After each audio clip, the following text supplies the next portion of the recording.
So in this tutorial, we're just going to go over chemical kinetics tutorial sheet of practice questions. So I have a lot of questions, and we've got a lot of questions in this video. So that's the question one. Okay. So we need to plot or use linear regression. In this video, I'll use linear regression. Question 2 is based on the same concepts. Question 3, it deals with reaction mechanisms and the electron. Question 4 is this is a case where we're also looking at the electrons. And then we're on question 5. Based on that, half-life. Question 6, similar to question 1 and 2, where they want us to find the electron, integrated electron, and the value of the rate constant, and also a concentration after a given time. This is just dealing with us finding the units for concentrations. Half-life. Question 8.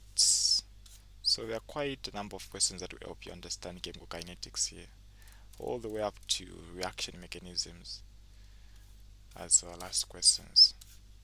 Question 16. Okay, so question 1 says define the reaction rate. So if you're new to chemical kinetics, actually you can watch our full video on that introductory video where you learn all the concepts that you need to know about kinetics. I recommend you do that before actually getting to watch the practice questions. Well, how would you define the reaction rate? Reaction rate. So this is looking at the speed at which the reaction proceeds.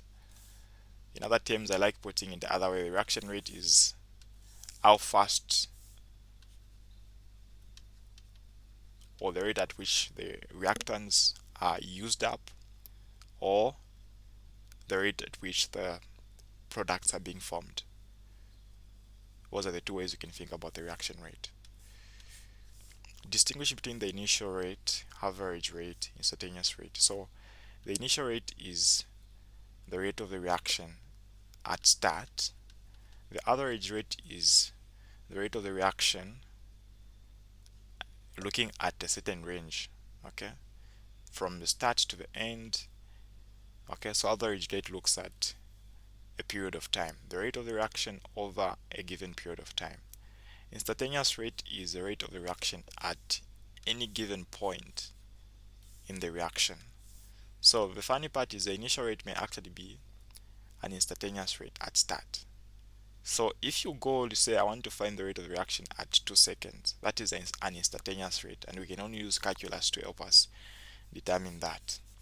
So which one is usually fastest? So initial rate is usually fastest. I can't say instantaneous because instantaneous refers to different points within the reaction. Initial is always going to be faster. You understand why? Because the concentration is higher at start, and you know concentration is a factor that affects the rate of the reaction. Okay. Okay, so we'll pick it up from here. We've already answered the first part of the question. Now, this part of the question shows us the data that were obtained. Of course, we had a reactant X giving us the products there. Now, if you look at this table that we've been given, we have time, and then we also have the concentration there, and then these are the values. Of course, this other part is just a continuation as well. This is time, and then this is concentration again. So we're observing from like 0 second all the way up to, it's actually minutes, 100 minutes there. Okay, so the first question says, make appropriate plots or perform linear regression using these data to determine the reaction order. So I know I've already explained before on how to actually get to determine the order of the reaction. Yeah, so I've already explained before on how to determine the order. So we said for the zero order reaction, the equation there is based on the concentration. So the final concentration is equal to negative kT plus the initial concentration. Okay, so that's the full equation for for the zero order reaction. And then, so what that means is, if you want to determine the order of the zero order reaction, if you want to prove, one thing that you need to do is you need to plot. So here you plot the time against the concentration as it is given. Okay, so in this case, we're talking about the concentration of X. So this one will get the values as they are given. Okay, and then you basically get to plot on a graph. Now, if you look at the value of K there, it's negative. So this one shows that if you are to plot on a graph, if the line comes out straight, because it is negative K, so it's supposed to go down. Of course, on your y-axis, that's where you have your concentration, and then here you have your time. That's for the zero order reaction. Now, if you go to the first order now, so if you now go to the first order, for the first order, the equation that is you might expect, or that you should expect is, so let me just write that down. First order, the equation is natural log of the concentration, in this case X, the final concentration of X is equal to, it's also a negative KT, and then we have plus natural log of the initial concentration. So equally here the graph is based on the same idea, supposed to be a negative slope, straight line. Now here what happens is, for your values, you need to plot the natural log of the given concentrations against time, of course. Of course, time will be on the x-axis.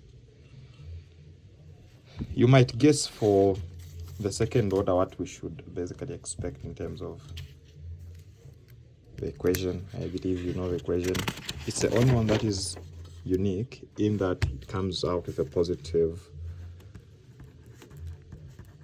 constant. So it's 1 over the final concentration equal to, it has got a positive slope, and then 1 over the initial concentration.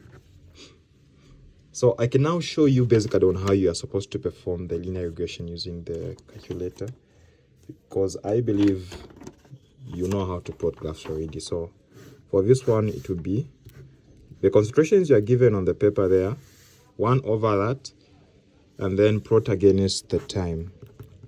So in simple terms, you're coming up with a table of values where you have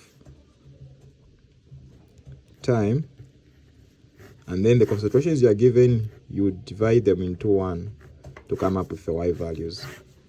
So this table of values will help you plot the graph. So if it comes out as a straight line like that, it proves it's a second order. Now the way we don't just draw one or perform linear regression on one, we have to apply it to the 0, first, and second. And then the one that is more perfect or more linear in other terms is the one that is the answer. So in this video, I'll focus on linear regression. Okay, so let's move.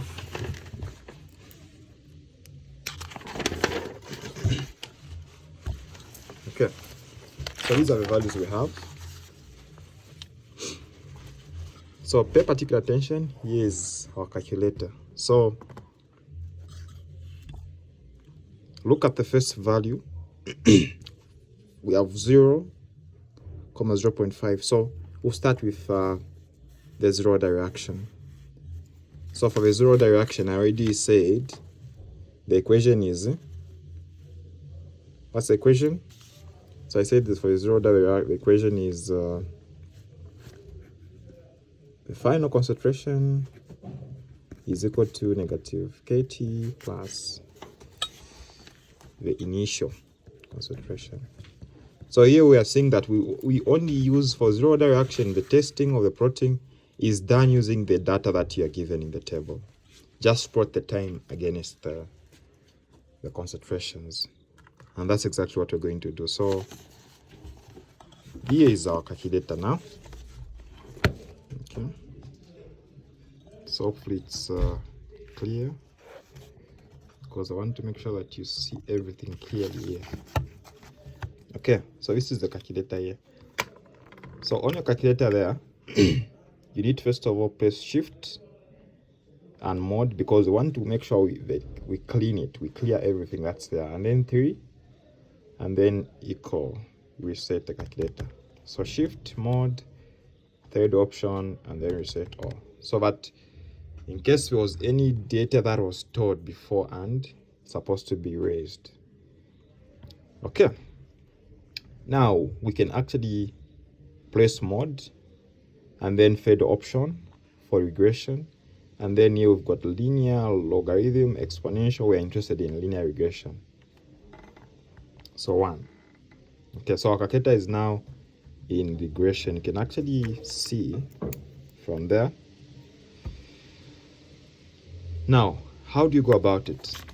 So we are using the data given here, time plotted against the concentration. So for the first one, we have 0 as time, so it's x comma y as we know when we're plotting. So I'll enter that 0, and then the comma is there on the calculator.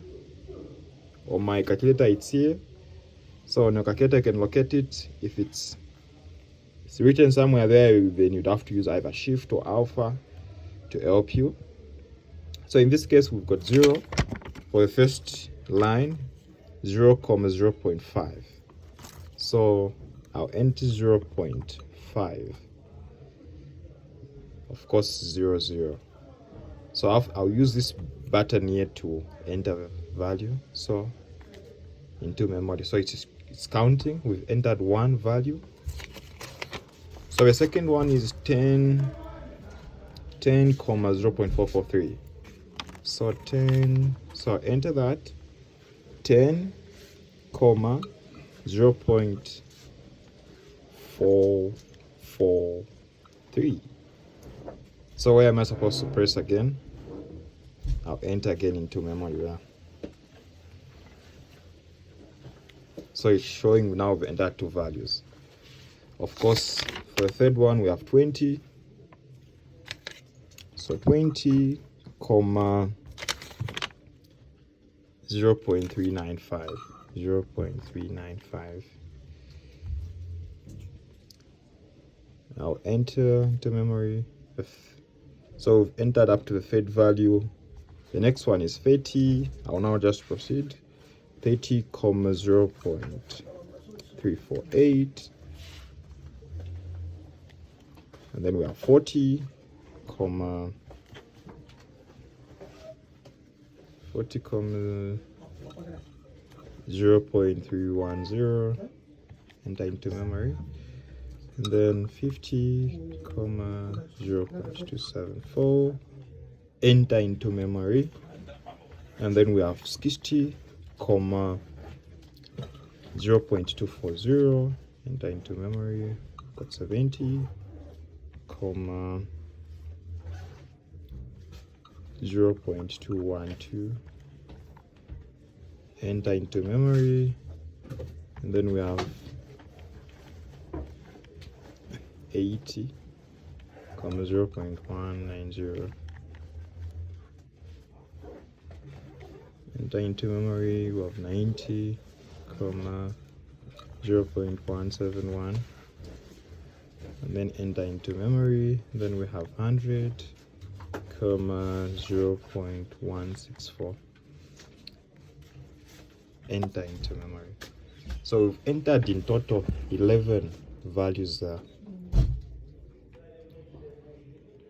Now, if you press shift on this calculator, shift, on my calculator I'm able to see some statistical operations on the second part where it says S var.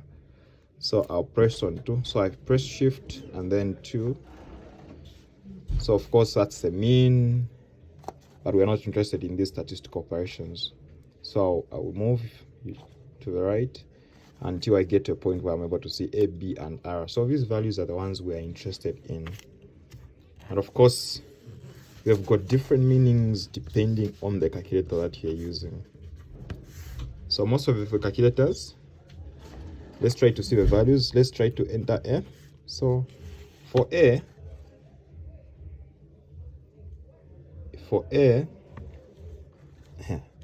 somehow I've just lost the data. So I said shift and then 2 and then you press 1 there. So in the actual sense, if you press your A there, it's visible. If you press the equal sign, it's supposed to give you the value of A there that you're going to use. Okay. And then all the same for B, you say shift 2, you move towards the right until you get to B. Okay, so you'd have to delete A first of all, and then you find B as well. And then for R as well, shift 2 and then 3, you also enter it. Okay. Okay, so what I've gotten for A is something like 0.4645 up to false values for decimal places. And then for B, I've gotten negative 0.003386. Okay.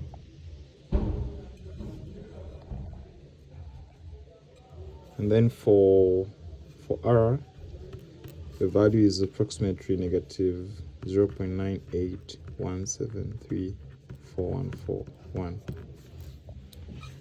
Now R squared, I just have to square the value of R that I've gotten. So it gives me 0.9638. Now I want you to pay particular attention and understand what these values stand for. So in this case, if you try to observe where the values have come out, remember I did emphasize to say the value of K is negative, or the slope is negative for a zero-order reaction. And if you actually look at this, B comes out to be negative. So this is able to tell me to say, according to my calculator, knowing of course that the linear equation is in the form of y is equal to mx plus c.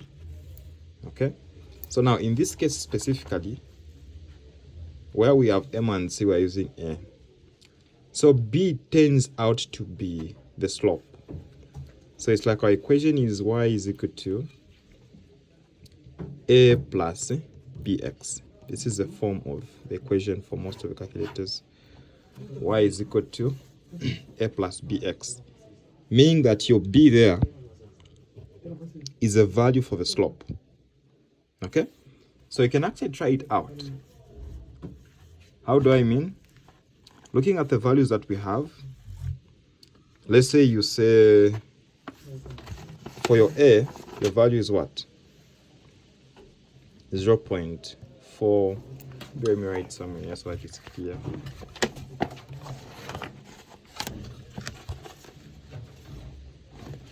Okay, so let's for our A, the value is 0.465. So 0.465 plus our B is negative 0.003386. And then you add x there. This is your equation. If you try to put the value of x there from the data that we had, hopefully you still have the data there. Okay, so if you look at our data, even here, if you try to substitute in the, I think just looking at the first item there, we've got 0.5. So time is like the x coordinate. So if I was to eliminate this, approximately, this is almost equal to 0.5, right? That's how we are able to tell which one is the slope. Okay, so in this case, we've seen the equation is in the form of a plus bx. Now, the r squared is a value we are going to be comparing with the other orders for us to basically get the answer. So, the closer this value is to 1, the greater the correlation, or that means that the coordinates are more better fitting. If you look at the line, it's like if you've got this line with these lines, those coordinates, and then you look at the one where they are more straight, this one where they are more connected or better fitting has got a greater r squared value as compared to the other one. Okay, so this will be the basis of our decision, and the value of b is going to be the constant k, of course, as a positive value.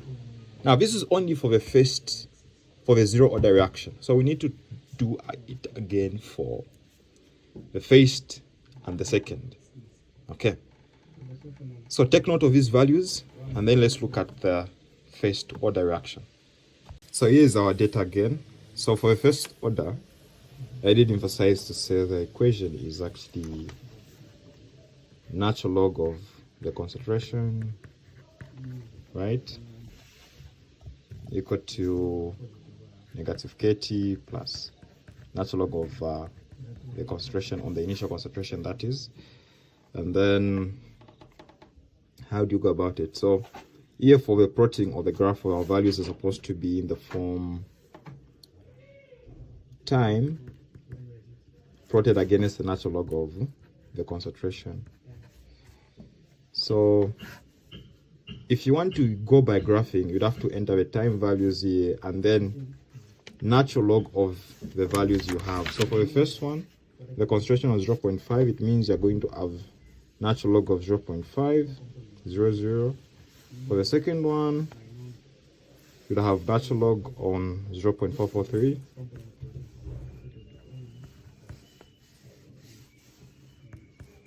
For the third one, natural log of 0.395, and so on and so forth. Of course, taking note of the time, 0, 10, and 20. Okay, so you plot all these values. Now, it's going to be a lot of work for you to graph. Now, for linear regression, you can actually go direct. So remember I said, the first thing you want to do is you erase the calculator. So shift mod. So shift mod, the third option, and then reset. Okay, so our calculator is clear. Of course, set mode again now, and then the third option, and then the first option for linear. So our calculator is now in regression there. Okay. Now, how do you go about it? So look at the values we have. So for the first one, we have got 0,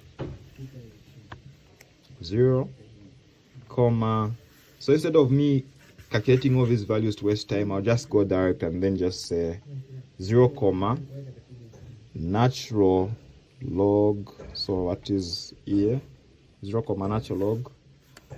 And then in the brackets, I'll put 0.500. And then I'll enter. Okay, so I've entered. For the second one, we've got 10. So enter 10, comma, natural log of what? Natural log of 0.443. So natural log of 0.443, cross the bracket there. It's not equal to actually. So I'm supposed to enter the m plus again. Okay, it has taken note of a second value. Now for the faster operations, enter, press that, it will take you back there. So you just change, it becomes 20, move fast. So 0.443, instead we have 0.395 m plus on the third. Again, you're now on the next one, which is of course 30, comma 0.348. So natural log of that. So 30, comma natural log of 0.348. It's not equal to, it's m plus. Okay, 4. So all the way until you reach the last one. where you even enter 100, comma natural log of that value. Okay. So now for me, the values that I've gotten after doing all the calculations that you should also get. For my value of A, I have negative 0.705. For B, negative 0.011658. And then for R, negative 0.9978. And then after squaring the R, it now gives me 0.995. So even without moving forward, if you compare these values to the previous one, you notice that here the value of R is bigger. It's 0.995. For the previous one, it was 0.9638. So comparing the 0 and the first order is better off. So we just now need to compare with the last one. Now, what's the last one? The last one we're comparing to is the second order. Second order. What do we know about second order? So second order, we know that the equation is 1 over the concentration equal to, here you have got a positive slope. Okay, so in terms of plotting our values, we are plotting time against 1 over the concentration. So for the first one, we have 0 for time, and then 1 over the concentration will be now 1 over 0.5000. For the second one, we have 10. So 10 will be now, the concentration will now be 1 over 0.443. You continue, and then you have 20, and then you have 1 over 0.395. So you continue. Now, you don't necessarily need to do this.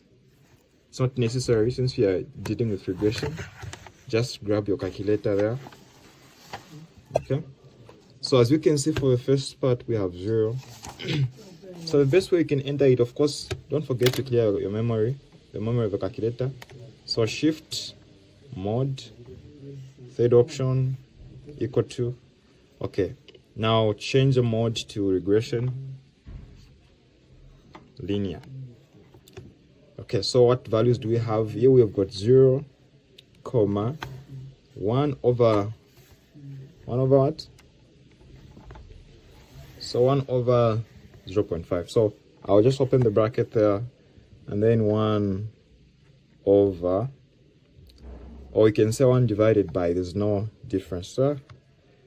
1 over 0.500, and then close the bracket, and then enter into memory. So it's saying syntax error. I don't know what I did. Let me go back again. Take the calculator to regression, linear. So the calculator won't work if it's in regression. So 0, comma, 1 over 0.500.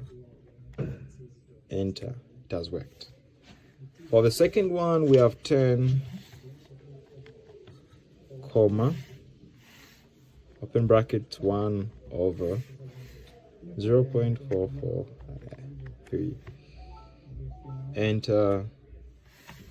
Got the next one, 20, comma, 1 over 0.395. Enter into memory. So you continue all the way up to the last one. Now when you are done again, don't forget what I said. So you say shift. Of course, we need to ensure that your values are still there. Then shift 2, move towards the side. So enter 1 for your A, and then press the equal sign. Write down the value of A. Again, you say you clear, and then you go to shift again, 2, and then you get the value of B as well. You write down, and you also get the value of R. You also write down. and then you square it to find r squared. Okay. So now for me, the values that I'm getting for my A, 1.7, for my B, 0.0433, for my R, it's 0.99270 approximately, and then r squared is 0.9854.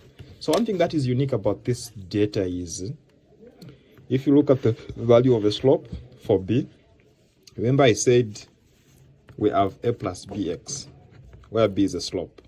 So it's the only positive value. If you go back to the previous ones we had, they were all giving us negatives. For example, if you look at the zero order we had a negative.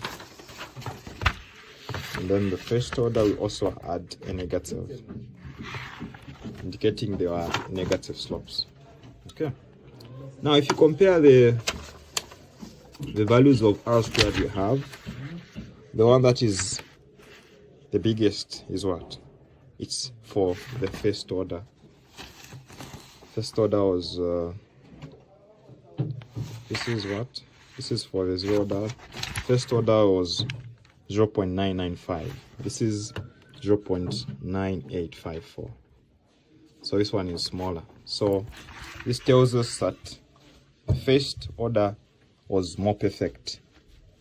Okay, so we can conclude by looking at the value of r there squared to say this is the reaction was a first order reaction. Okay, so the rate constant, of course, look at the value of b, of course change the sign, so our k is equal to 0.011658. And then the third question says, using the electro you have determined, calculate the half-life. So half-life for a first order reaction, as you already know, is natural log of 2 over constant k. So just punch that on the calculator to be able to get the answer. The last question says, calculate how long it will take for the concentration of X to be reduced to that. So we've been given the concentration there. So take that to be your final concentration. Then take the initial one to be 0.5. Okay, so your equation is ready there. So your final one is what has been given to be 0.330. Your k has been found. You need to find the value of t, plug in there for the initial concentration, which is 0.500. And then just find the value of t. Okay, so in summary, what I've said is understand how to use a scientific calculator, a plus bx, and then apply the value of r squared. This is your b is the slope. Okay, so we'll apply now the same concepts to answer the second question that we have here. So this is the question. So feel free to pause the video and just try it out. Okay, I've already shown how to use a calculator for that. So given that data, perform linear regression and try to test. Determine which electro applies, and answer the questions that follow, and then come and check my solutions after. Okay, so we'll now look at question 2. So for the reaction, we have the following data were obtained. So we've got time in hours, we've got our concentration for A, of course 0 all the way up to 10 for time. The concentration initially was 1.24, and then we ended up at 0.310. So I'll make appropriate plots or perform linear regression using these data to test them for fitting 0 first and second electrodes. Test all three even if you happen to guess the correct electro on the first trial. Okay, so remember that for for the zero order reaction. The plotting is done based on the concentration, because the equation itself is the final concentration is equal to negative kT plus the initial concentration. So the plotting is just done time versus the concentration. So it's like you don't change anything. Of course, in this case, I'm even supposed to use A. I'm still using X from the previous question. So time versus A. So the time in this case, we have 0, 1, all the way. And then for concentration, we have 1.24 for the first part, as you can see. Okay, so grab your calculator. What do we do? So clear. So let me just close it so that I'm faster. Okay. Okay, so shift, clear, or reset. Okay, change the mode to regression and then linear for 1. Okay, look at our data there. First we have 0, 1.24. So 0, 1.24. Enter into memory. Second value is 1, 0.960. Enter 2, 0.775. Enter 3, 0.655. Enter 4, 0.560. Enter 5, 0.502. Enter. We're now on the 6th. We'll get value there, 6, 0.442. Enter 7, 0.402. Enter 8, 0.365. Enter 9, 0.335. Enter 10, 0.310. Enter. So we have 11 values in total. Remember, we started from 0 all the way up to 10, so making them to be 11. So we've entered the whole data. So how do we use it? So press shift, go to 2, move this side. I'll place 1 for the value of A. So the value of A I'm getting is I need to write that down. So A is equal to 1.004363636. For B, shift, same point, move towards the right. 2 for B.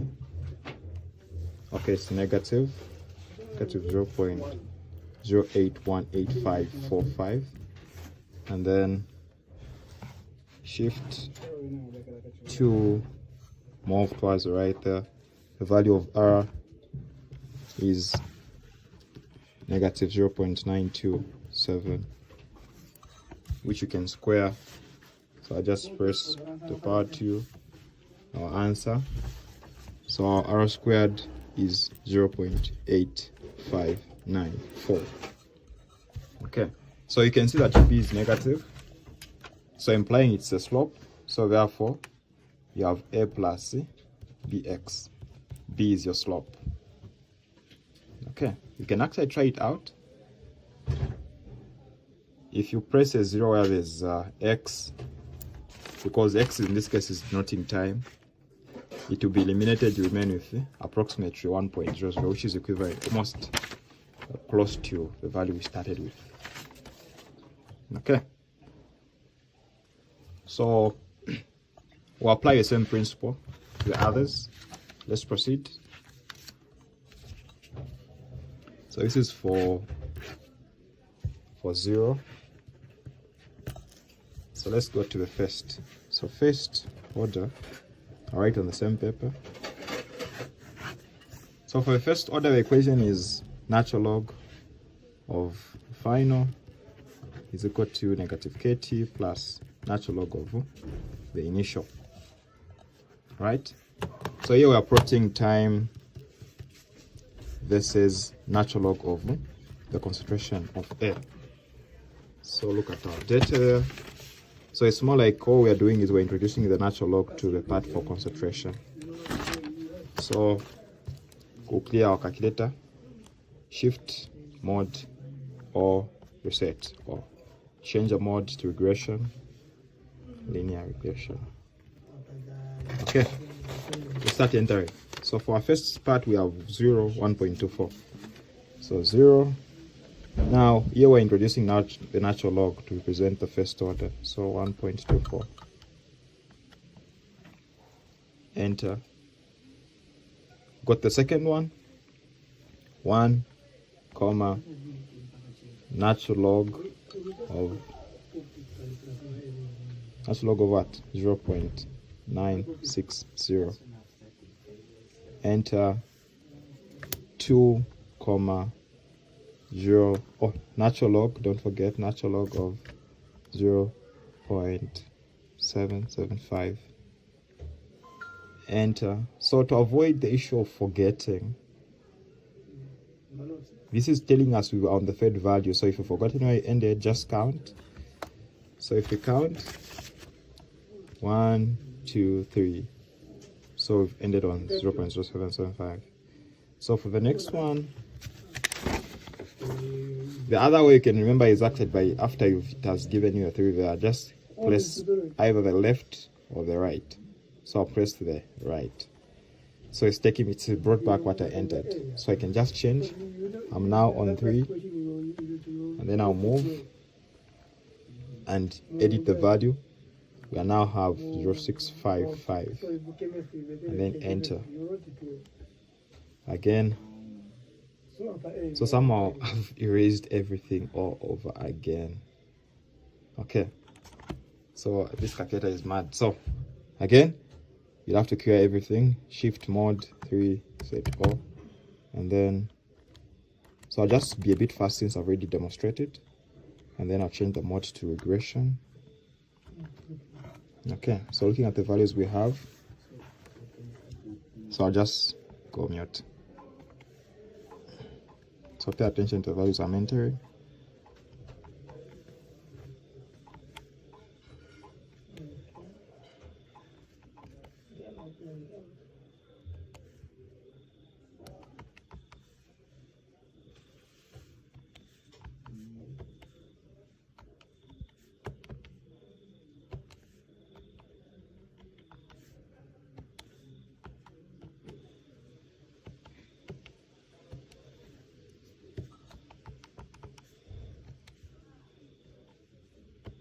Okay, so I'm now on 4 again.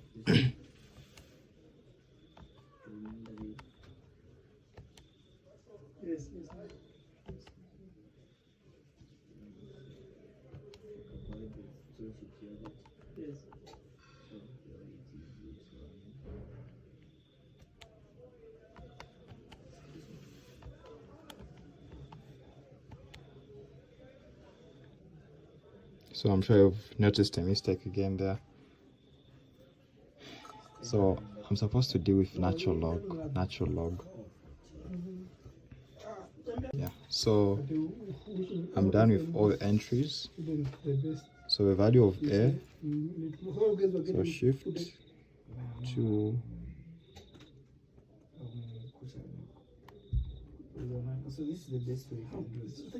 so A is equal to 0.04856. For B, shift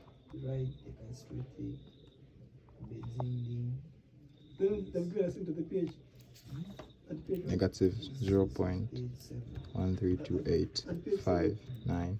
So now, what is what? This is the Shift again. This is the glycine. Sorry, glycine. This is glycine. So R is equal to negative 0.98 to 0.96. So R squared, square that value, 0.96. So already you can see it's better than the previous one, which was 0.85. So all we need to do is compare it with the second order. For the second order, you know we are plotting, since the equation is 1 over the final concentration, we go to positive slope, 1 over initial. So here we plot time versus 1 over the concentration. So I'll give you an example. So for the first part we have 0. So and then we have 1.24. So it will be 1 over 1.24. For the second one where we have 1 to be 1 comma 1 over 0.960. So that's how we're going to derive the values. Okay, let's do it. So we have 0 comma 1.24, so it will be 1 over 1.24 as our first entry. Oh, remember we need to take our calculator to regression first of all. So regression linear, 0 comma 1 over 1.24, 1 comma 1 over 0.960, 2 comma 1 over 0.775, 3 comma 1 over 0.655, 4 comma 1 over 0.560, 5 comma 1 over 0.502, 6 comma 1 over 0.442, 7 comma 1 over 0.402, 8 comma 1 over 3.65, 9 comma 1 over 0.335, 10 comma 1 over 0.310.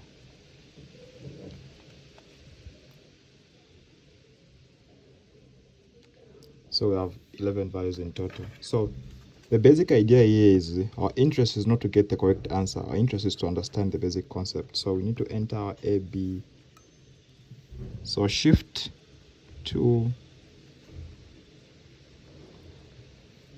my A value is 0.803, and then shift so to go to our B.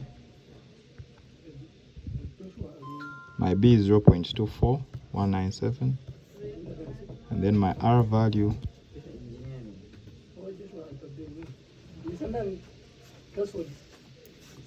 0.999, and then R squared is 0.999. So these are the values I've entered. So clearly you can see this is bigger than all the other two values. So our conclusion therefore is this is a second order reaction. The value of K is this one. Yes. And then you are at liberty of now trying out these other questions. I'm sure you're able to determine the half-life. And then also answer the question, the last one, just as like I explained from the previous question. Okay, so we're on question 3. If the half-life for the reaction C2H5Cl has been given to be that is the same when the initial okay, so actually this is where you have to be careful. Okay, so that's the equation we have. Now the question says if the half-life for the reaction is the same, so it's starting from there. If the half-life for the reaction is the same with the initial concentration of our reactant, okay, so if you have that and that as the initial concentration, the half-life is still the same. And then the question says what is the lateral for this reaction? This is a very simple question. You should be able to answer within a second, right?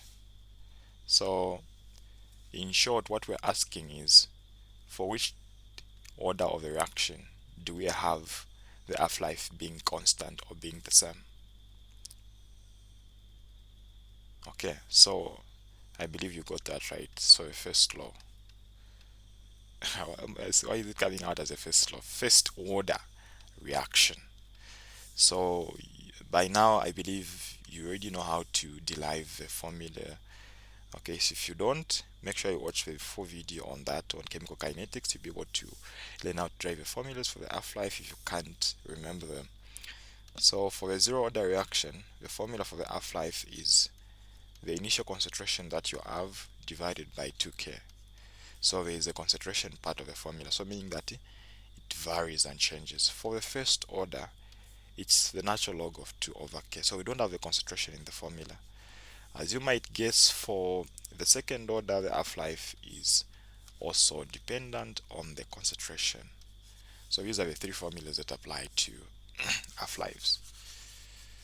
Okay, so first order being the answer there, we need to come up with a lateral. We know the lateral is the equation that relates the rate to constant K and then also the reactant.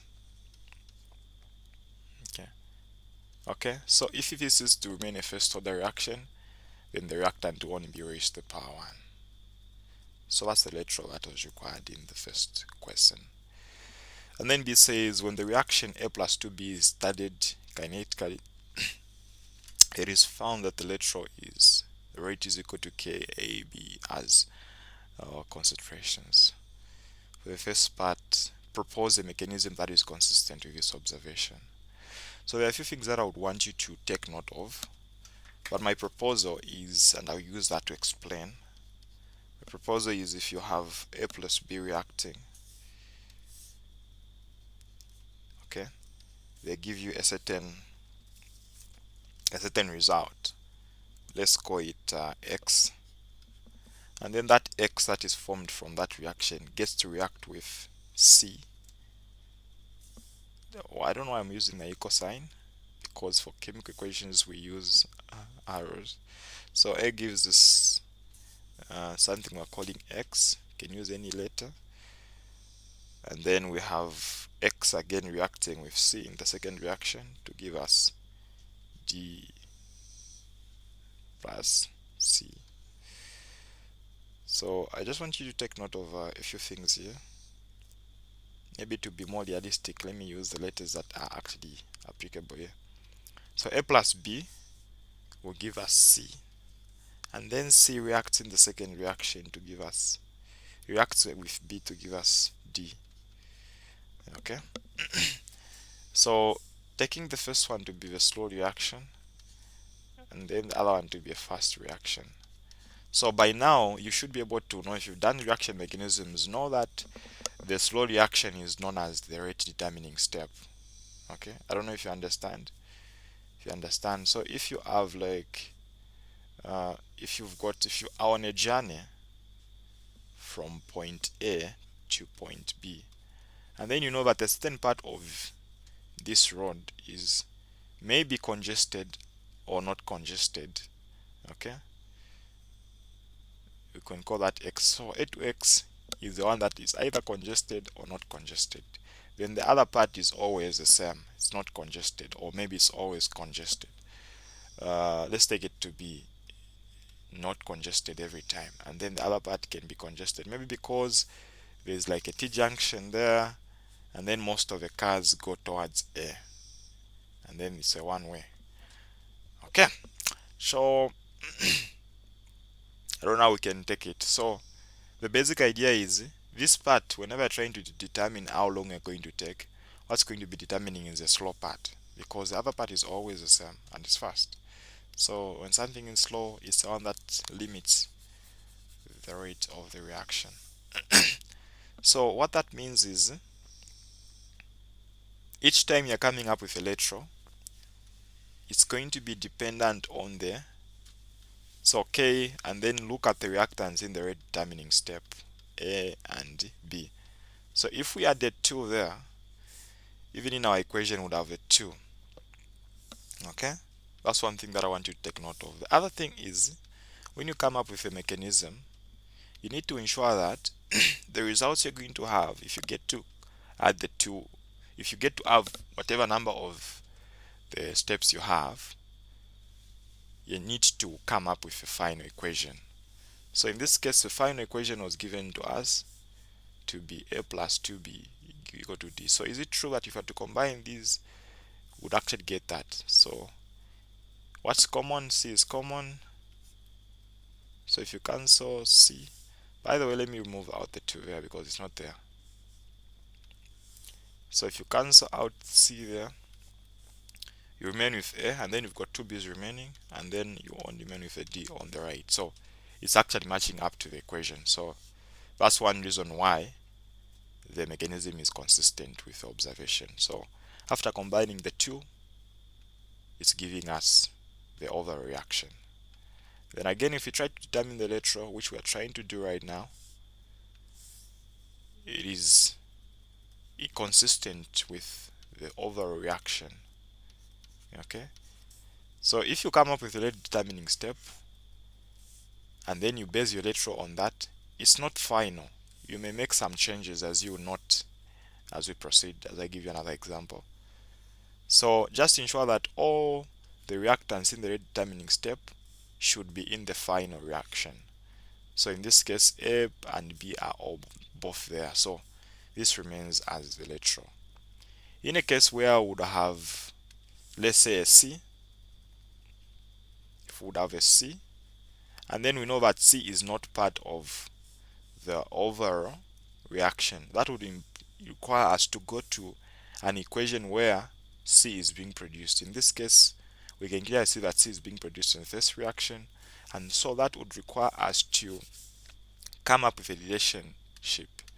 So the only way we can come up with a relationship is you look at what reacted. So you know that for this is a one-sided reaction, a forward reaction.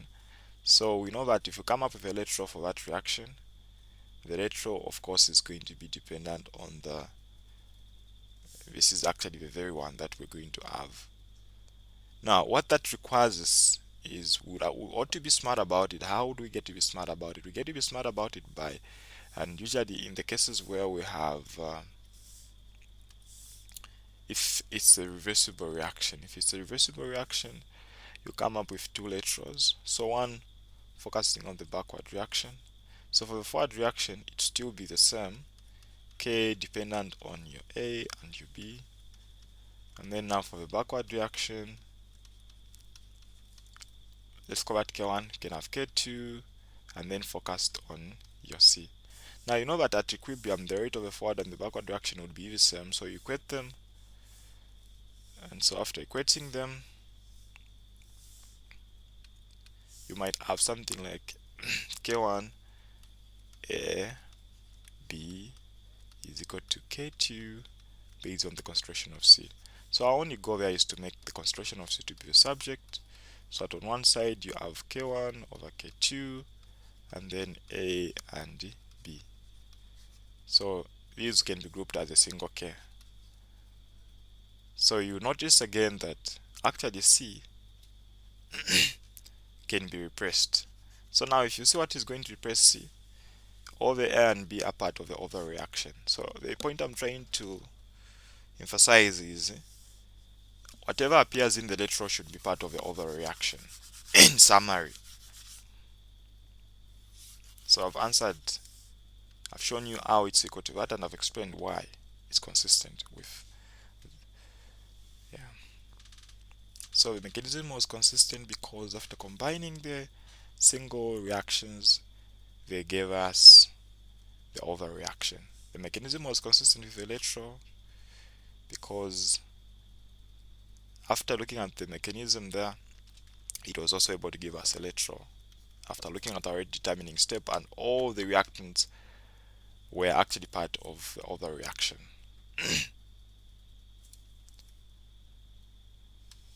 Okay, I don't know if I should give you this example, but let me just give you just in case it comes or we get to encounter such. So now let me just go back here and let's assume we had if we were given b to the power 2, yeah, maybe b to the power 2.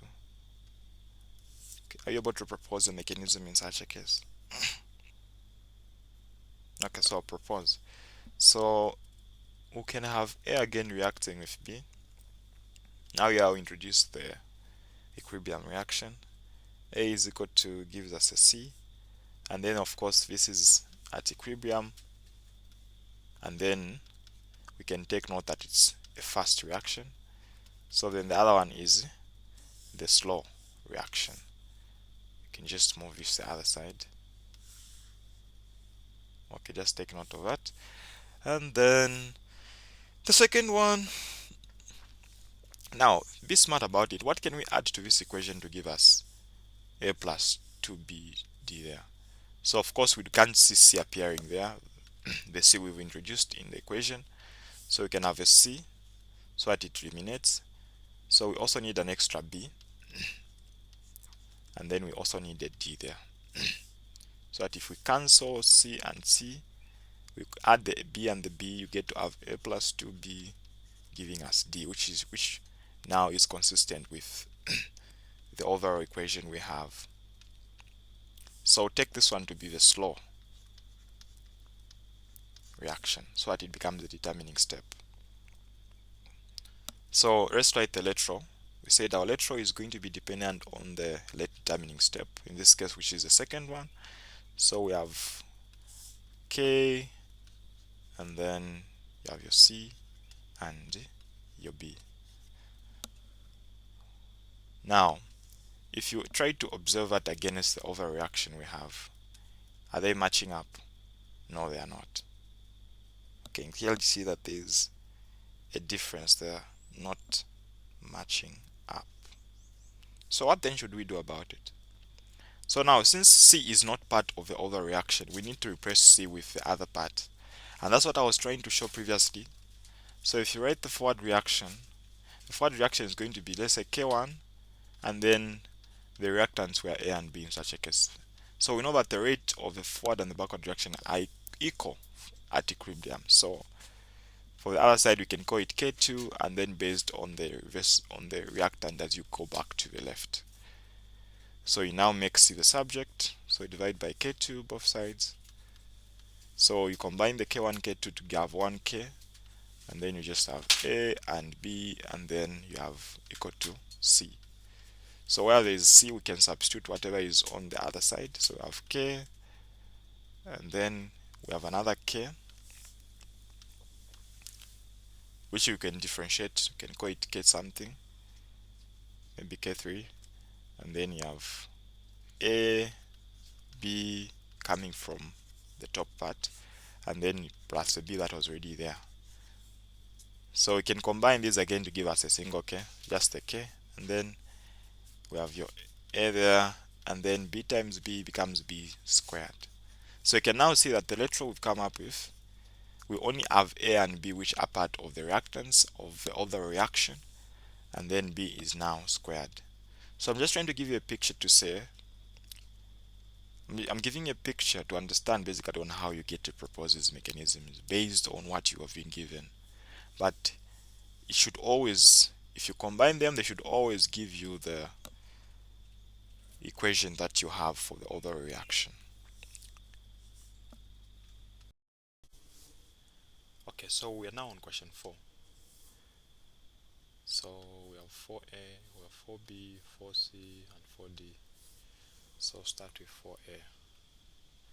So 4a says the decomposition of A to produce B can be written as A to B when the initial concentration of A is that the rate has been given, and then when the initial concentration of A is that again the rate has been given.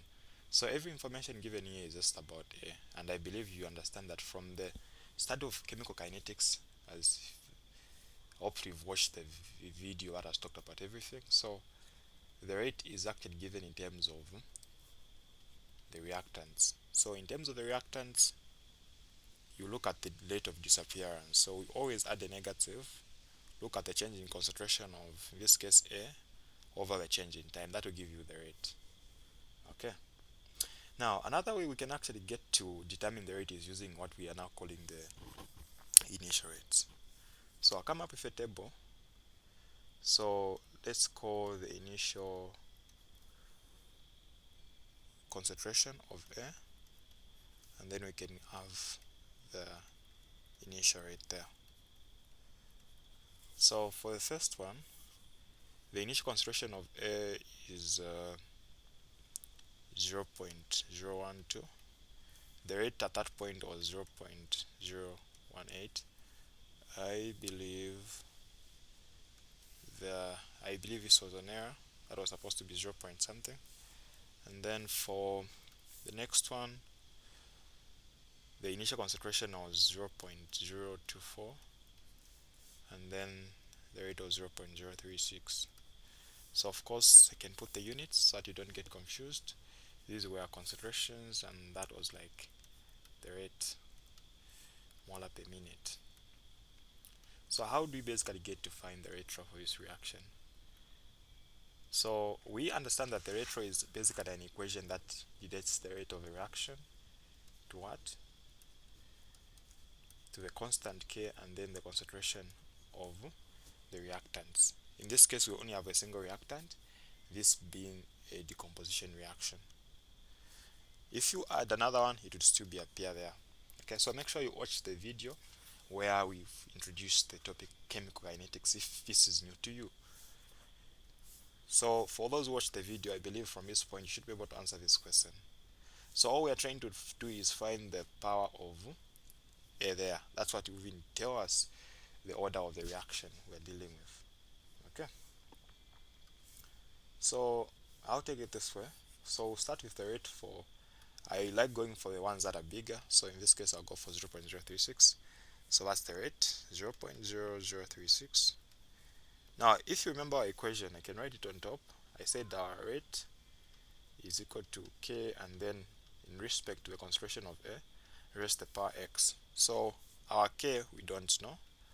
Our concentration of A was 0.024. Remember, I'm writing this in respect to the rate that I started with. So all the same, we'll divide by the other one. The rate there was 0.0018, and then we have K, and then we have 0.012 raised to the power X as well. Okay, so at this point our goal is to find the value of X so that we know what order of the reaction this is going to be. So grab your calculator there. I believe this is simple mathematics that I believe you know that 18 actually times 2 is 36. So if you divide what is on the left, you get a 2 equal to K's divide, and then since the power is the same, group whatever is inside the brackets, divide, it will be a 2 as well raised to the power X. So at that point you can see that the value of X is actually equal to a 1, telling us that actually the literal we're looking for is going to be R is equal to K in just respect to A, nothing more, nothing less. That's how easily you can answer A. Now B says if the activation energy for the reaction is that, and the rate constant K1 has been given, what will be the rate constant K2 at 690 Kelvin? So we're given the temperatures, two temperatures, the activation energy, and we need to find the K2. So what equation relates that? What equation relates the activation energy to the 2K values and the two temperature values? So I believe that is the Arhenius equation. Try to memorize it, try to remember, try to recall it. Actually, let me not use the word memorize, but try to recall it. So say natural log of K2 over K1 is equal to negative EA over R, and then 1 over T2 minus 1 over T1. So just in that equation you're able to substitute. So we just substitute in any order. There's nothing like, no, the big one is supposed to be K2 or whatever. So for my K2, I'll take the values as they are given. So K2 we don't know. K1 was given to be 8.1, so 8.10, and then negative EA, so negative of the activation energy. So that has been given in kilojoules. Sure, you want to ensure that it's just in joules. So that means we multiply by 1000. So we're going to have 268. What's that now again?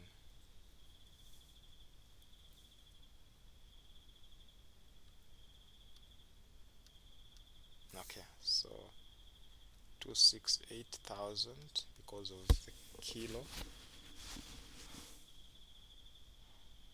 over the rate constant 8.3145, and then 1 over T2.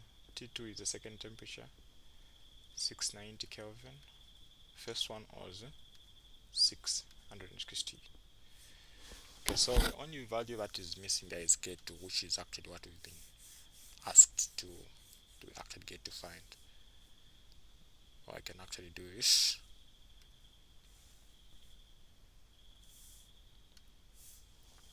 Try to see how I'm able to handle this. So grab your calculator there. So I'll maintain the left, natural log of K2 over 8.1 equal to,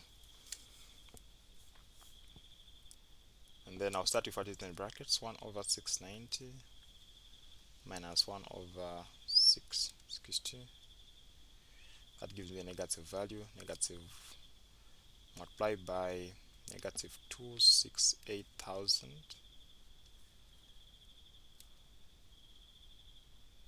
divided by 8.3145.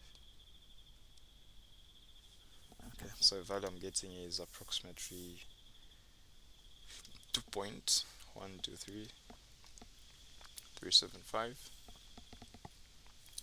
Now here we've got the natural log on the left. So how do we handle that?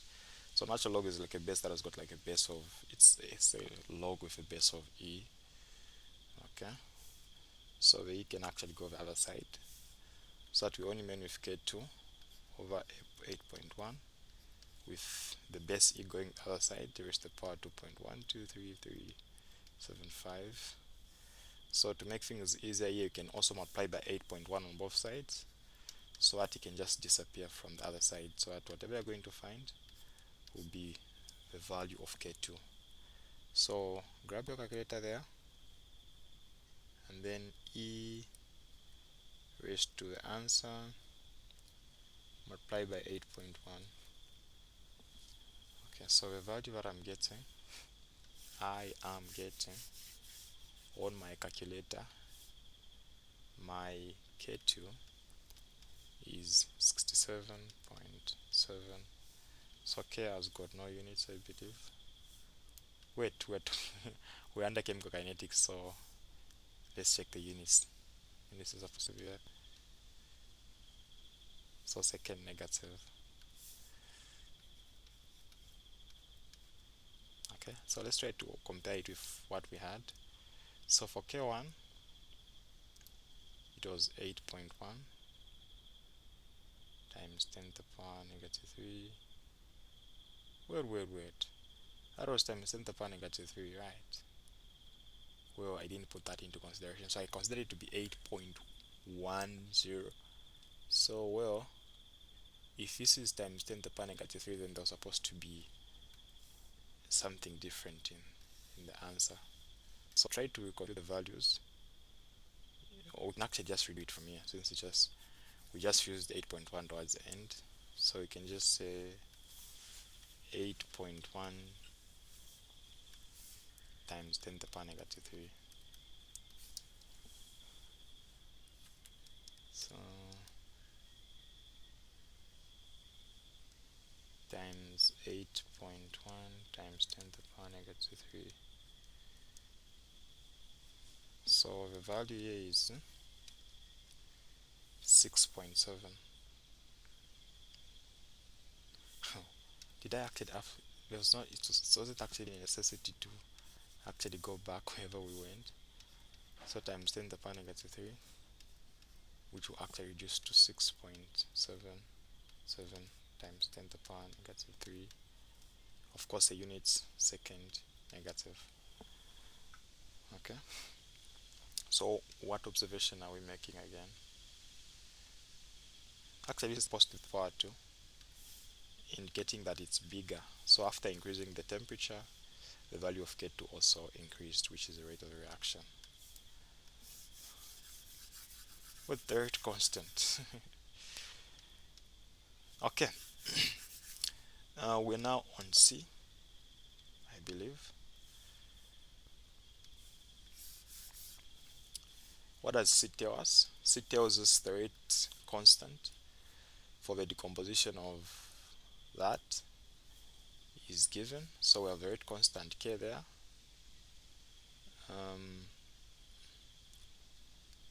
If the initial concentration has been given to be that, how long will it take for the concentration to fall to that? So if you have the initial and then you also have the final concentration, you can use the square bracket to denote the concentration. Okay, so we need to define the time. So before we could get to do that, we need to know which order of the reaction we're dealing with here. Okay, now what can give us an idea is basically the units that we have.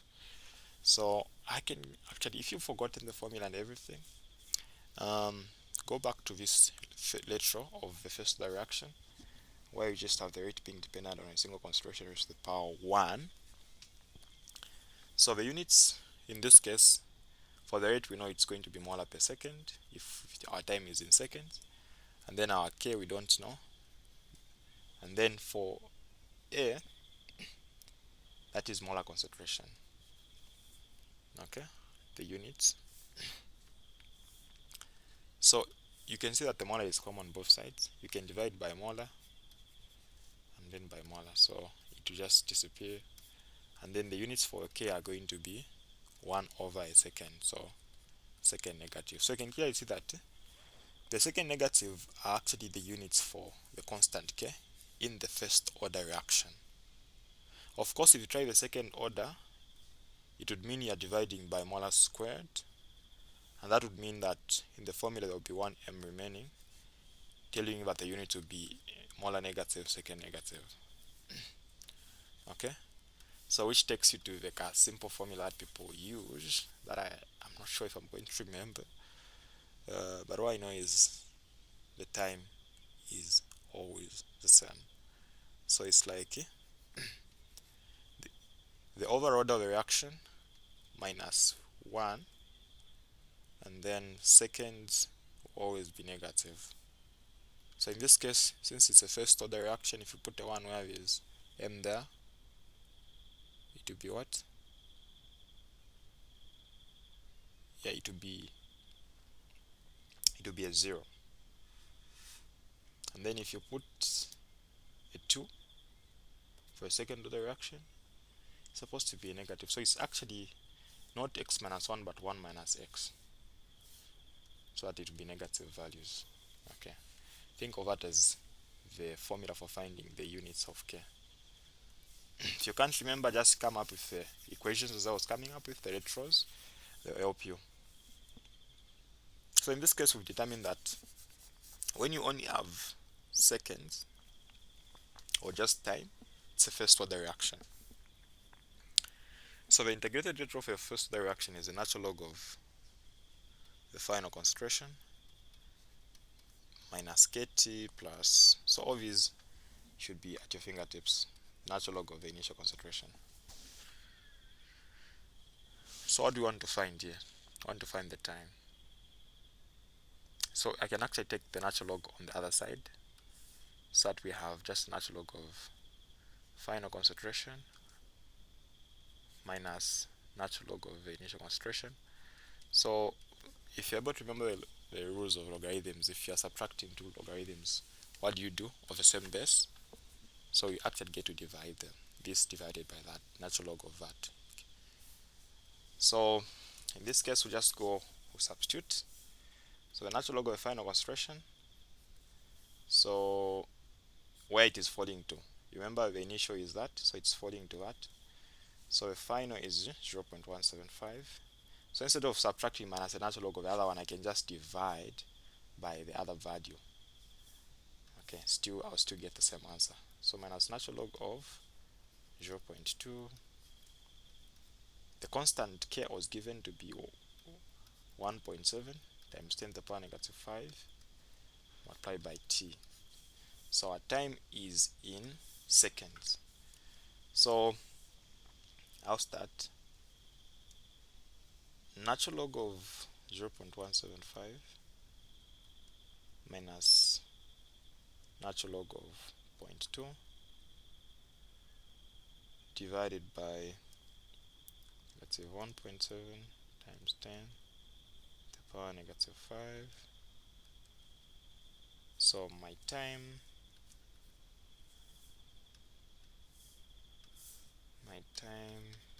becomes 7.85 times 10 to the power 3, that is in seconds.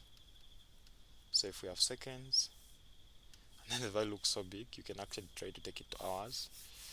So you know that in an hour there are like 60 times 60 seconds, 3,600. So 3,600 divided into that,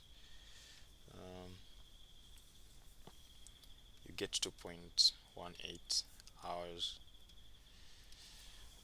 Okay, we can go to the other part of the question. What will be the concentration after 16 hours of the reaction? What will be the concentration after 16 hours of the reaction? So natural log of the final concentration, and then is equal to negative, constant k is 1.70 times 10 to the power negative 5. So remember it's negative kt, so the time is 16 hours. So the 16 hours can be converted to seconds by multiplying by 3,600, which will give us 5.76 times 10 to the power 4 in seconds, and then plus natural log of the initial concentration, so we'll take it to be 0.2. So I believe the equation is still at your fingertips. The equation I've used is the natural log of final concentration equal to negative kt plus natural log of the initial concentration. So natural log of the final concentration, so let's multiply the whatever is in the brackets there, 5.76 multiply by this, so times negative 1.7 times 10 to the power negative 5. Okay, so I'm getting a negative value, negative 9.792 times 10 to the power negative 1 plus the natural log of 2, or natural log of 0.2 actually, natural log of 0.2, so plus natural log of 0.2. So my final concentration is going to be we've got a base E there, so raise to the power, so this plus that gives me negative 2.5886 something something there. So raise your base E to that. So the value that I'm finding for the final concentration is 7.51 times 10 to the power negative 2. So a concentration, of course, the units we're going to use will be just smaller concentration, or more per liter as given in the question, still the same. Well, we can just try to ensure that the value is as small as possible. Okay, so if we take it back to decimals, we are talking of 0.075. Well, if you look in the question, we've seen that we are actually at 3 significant figures in most of the cases, so our answer is okay to be 7.51, and then 0.075, 0.751 molar concentration. So let's compare it. It was from 0.2, so we have said it took about 2 hours to get to 0.175, so for 16 hours it's reasonable that it's supposed to be that low, which actually at least makes sense. Now finally we can answer the last question. The last question says, suppose a reaction has a rate constant of that at 0 degrees Celsius, so that's a rate constant, and then 2.65 at another temperature. All they want us to find is activation energy, so obviously you know what the equation that deals with that. Use it, try it, pause the video and try to see if you're going to get the answer. So natural log of k2 over k1 is equal to negative EA over R, and then 1 over T2 minus 1 over T1. I think at this point we are good. And then natural log of K2, so our K2 in this case is like 2.65 times 10 to the power negative 3, and then the K1 was 0.240 times 10 to the power negative 3 equal to, I'll put X for the activation energy, and then R is 8.3145, and then 1 over T2, so second temperature. So we need to have our temperature in Kelvin, so we need to add 273. So to 0 degrees if you added 273, so let's start with a second one, which is 24. Remember 24, if 24 is to be considered the second temperature, then this constant is supposed to be K2. So our K2 in this case is 2.65, so even the temperature attached to that should be T2. So 2.24 plus 273 is 297 minus 1 over, yes, 1 over what? So the 0 degrees will just be plus 273. Okay. So at this point, this is now easy for us to handle. I can just erase this which another sin. Okay, let's handle it. So this can just be cancelled to reduce the complexity of the question.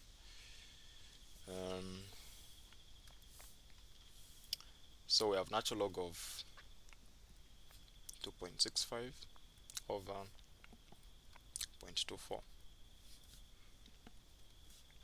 I can just remain with negative x there,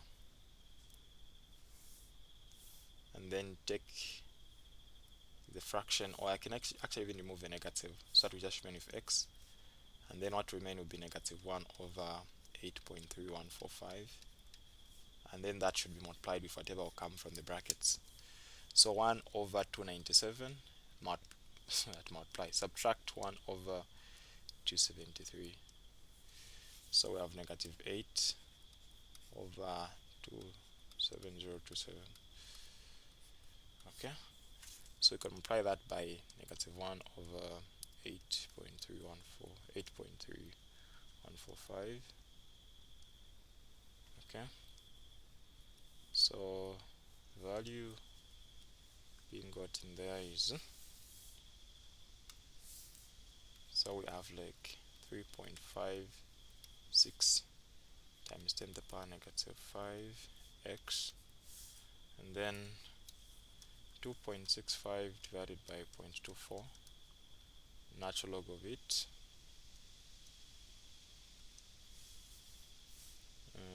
2.401676, and then we need to find the value of x. So we can divide both sides by the 3.56.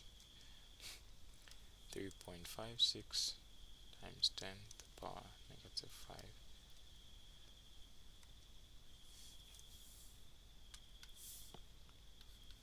Our value of x becomes 6.746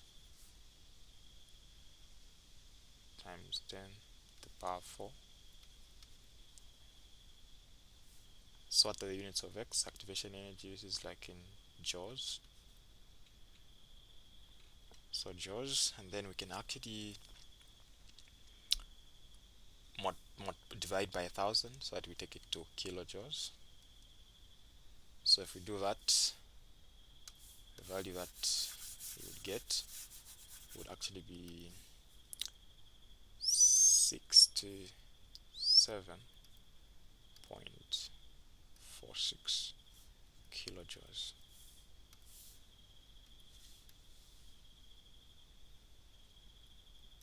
Can I pay more? So if you look at the values that were given in the question, how many significant figures are we dealing with? So we said 3 significant figures. That had also 3 significant figures, so we show our answer could be 7 point something like 5 kilojoules per mole. Okay, so we're good. This is where we end for 4. Let's proceed and look at the next question. Are you enjoying this video lesson? So you can actually access the entire topic you are watching, or the entire practice questions of a video that you may be watching right now. So if you go to our website is transcendedinstitute.net. Okay, so there are 3 ways that you can access our videos.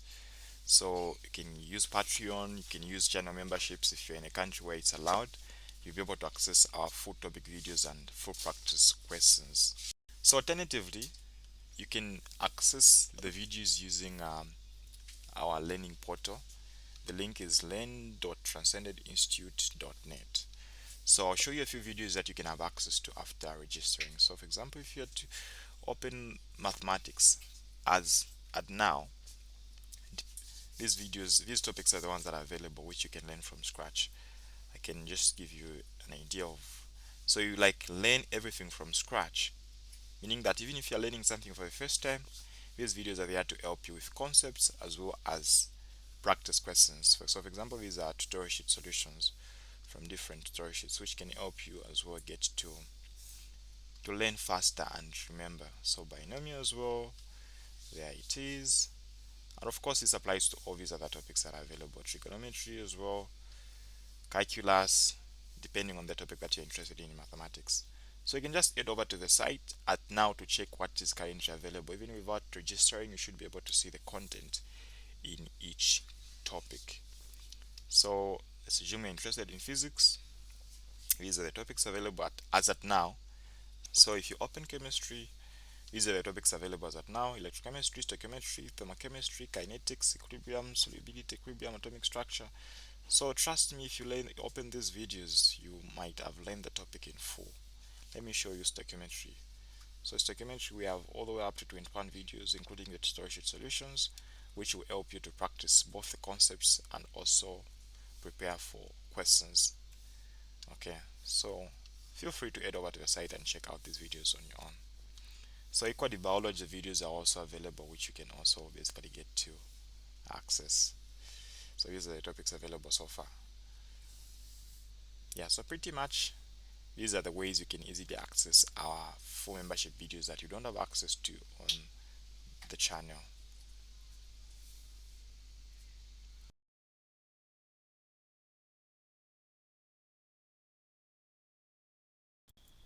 Oh, we're now on the question 5,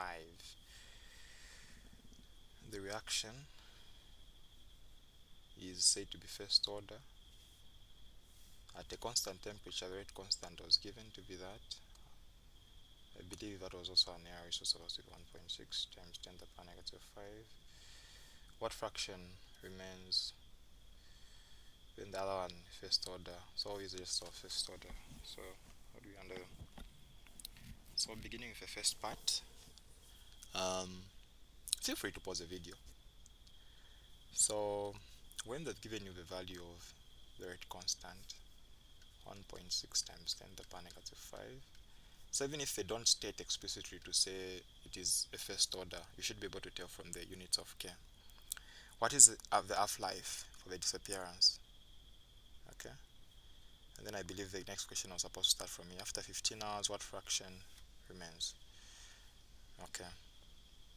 So what is the half-life of a first order reaction? So some of you who are good at memorizing, you know that it's natural log of 2 over K. So if you've forgotten, don't worry. There's actually a question which is requiring us to prove that the half-life is actually equal to that. So I'll show you how to come up with the equation. For now, let's just answer the question. So natural log of 2, some of you it's actually equal to the same value we are seeing there, 0.693, the one you're seeing here. That's what natural log of 2 is equal to. So just substitute. The value of K has been given, so natural log of 2 over 1.6 times 10 to the power negative 5. So divide by 1.6 times 10 to the power negative 5, please. So the half-life becomes 4.332 times 10 to the power 4 what? Seconds. Half-life is time, right? So if you're dividing by second negative, it's actually going to be the reciprocal, so it will just be seconds. Now you can divide by 3600 to get it in hours if you want to. So this is actually approximately 12 hours. Yeah, approximately 12 hours. You can just leave it there, there's no harm, to avoid confusion and all.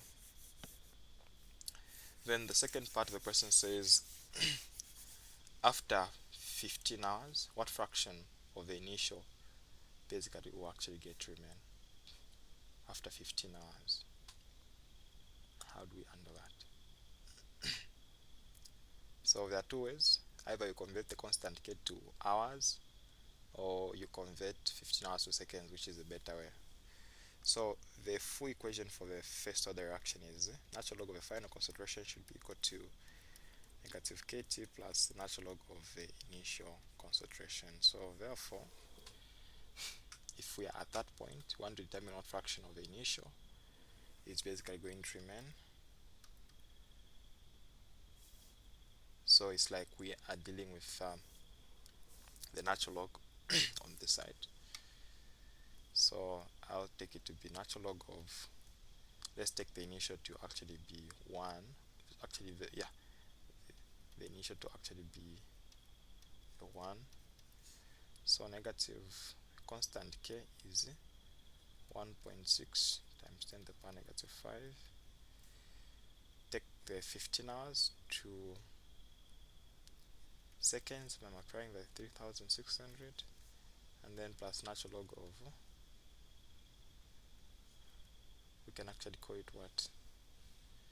So we're trying to find the fraction of the fraction of what should remain after that time.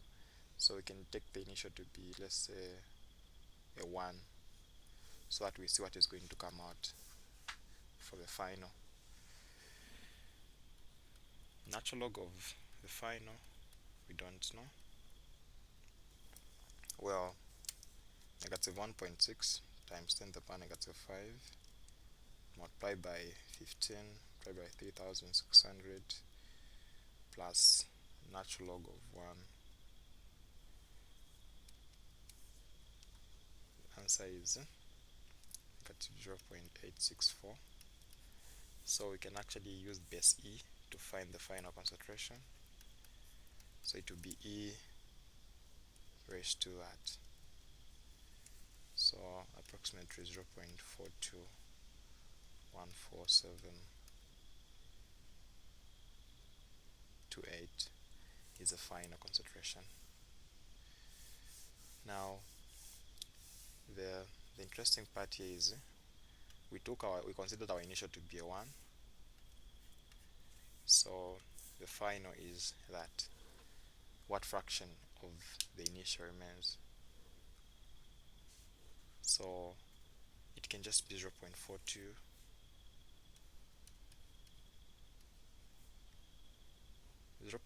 Is like what will remain.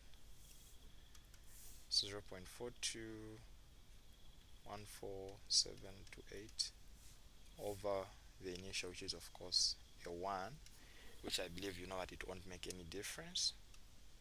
So the other way you can handle this is by just taking the 0.42 in terms of a fraction. Okay, so how do you take that to a fraction? It's very easy actually. To make things easy here, can work with 3 significant figures. Take 0.4214, 0.421 multiplied by 1000, divide by 1000. So 0.421, even just on the calculator you should be able to convert, times 1000, divide by 1000, have it in form of a fraction. So it's just like 421 over 1000. Okay. By percentage, just multiply by 100. First what the 100 to say what percentage will remain. We are now on B. A certain first order reaction has a half-life of 20 minutes. So again, it's first order. So half-life, I believe you know the equation already. For first order to be natural log of 2 over k. So we need to calculate the rate constant here. The half-life was given to be 20 minutes. So 20 minutes on the t part, natural log of 2. And then we're trying to find k. So we can cross and multiply by k. And then divide by 20 both sides. So k is equal to natural log of 2 over 20. Grab your calculator, divide by 20.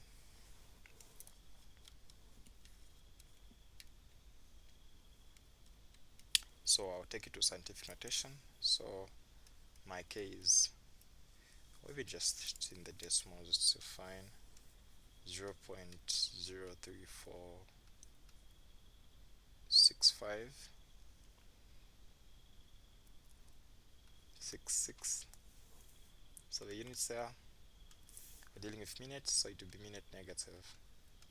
Remember we have a minute on the bottom, so it goes to the top, it will be minute negative, which shows it's the first of the reaction. How much time? How much time is required for this reaction to be 75% complete? 75% complete is 75 over 100. So if you divide that, 0.75, 0.75, meaning that if you're saying you initially add 1, how long, if it is 75% complete, what does it mean when it's 75% complete? So if the reaction is 75% complete, if we are talking about decomposition, for example, we would say if your initial is 1 and then 75% complete, meaning 0.575 is complete, the expected remaining should be remove the 0.75. So 0.25 would be what is expected to remain if you're talking about a decomposition reaction. So yeah, how much time is required for this reaction to be 75% complete? So from 1 to 0.25 in other terms. So natural log of the final concentration is equal to negative kT plus natural log of the initial concentration. So we can take them on one side for the natural logs. So if we are saying the final should be 0.25 minus natural log of the initial, which is like a 1, and then negative k is 0.0346, right? And then with a t in the brackets. So natural log of 0.25 minus natural log of 1 divided by negative 0.00346, so positive. So time is 40.0 minutes. That's how long it would actually take for the reaction to be 75% complete. In other terms, you can think of it in this way. If you have a 1, it will take 20 minutes for that to reduce to 0.5, and then it will take another 20 minutes reduced to 0.25, which in the actual sense, if you compare from 1 to 0.25, is actually 75% complete. 0.25, yeah, because so 0.75 is gone. So correct. We can now deal with the interesting part of the question I was waiting for. We need to derive the integrated rate law for that. How do we do that? So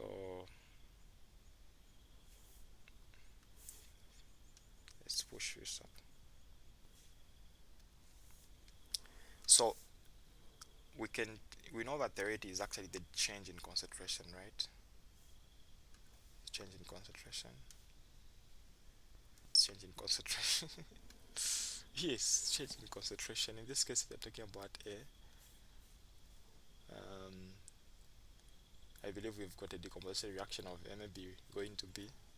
So if we're focusing on A, the rate is like the change in the concentration of A.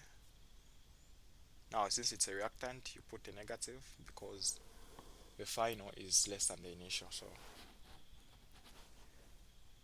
and then over change in time, and then you have change in time.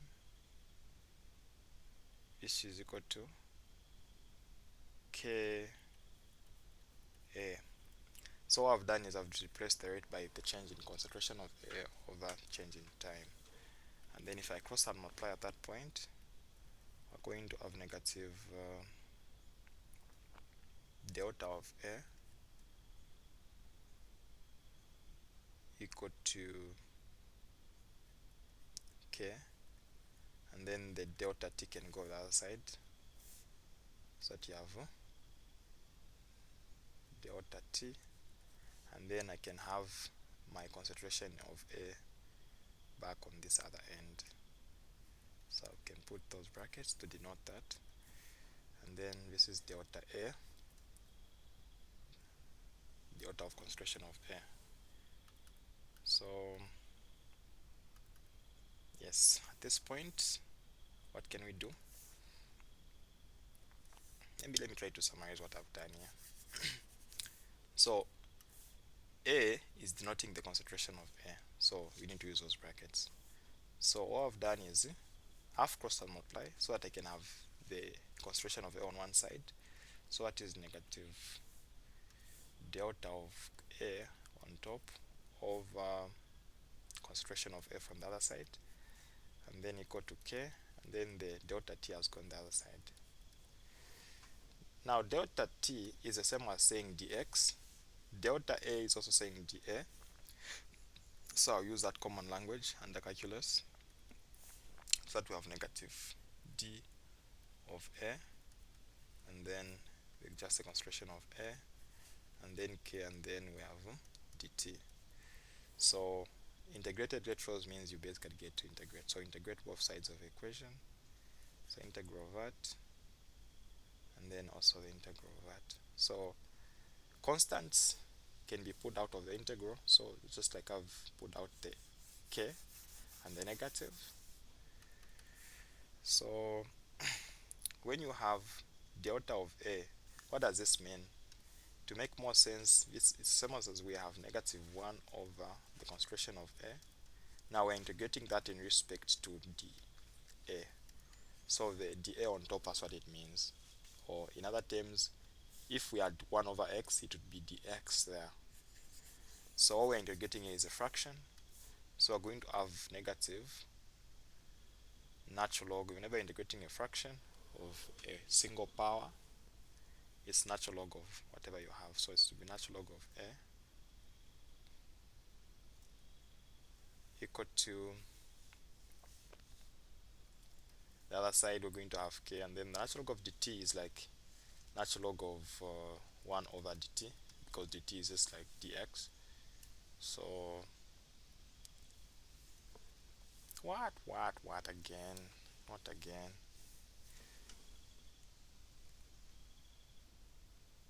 Let me just remove these lines.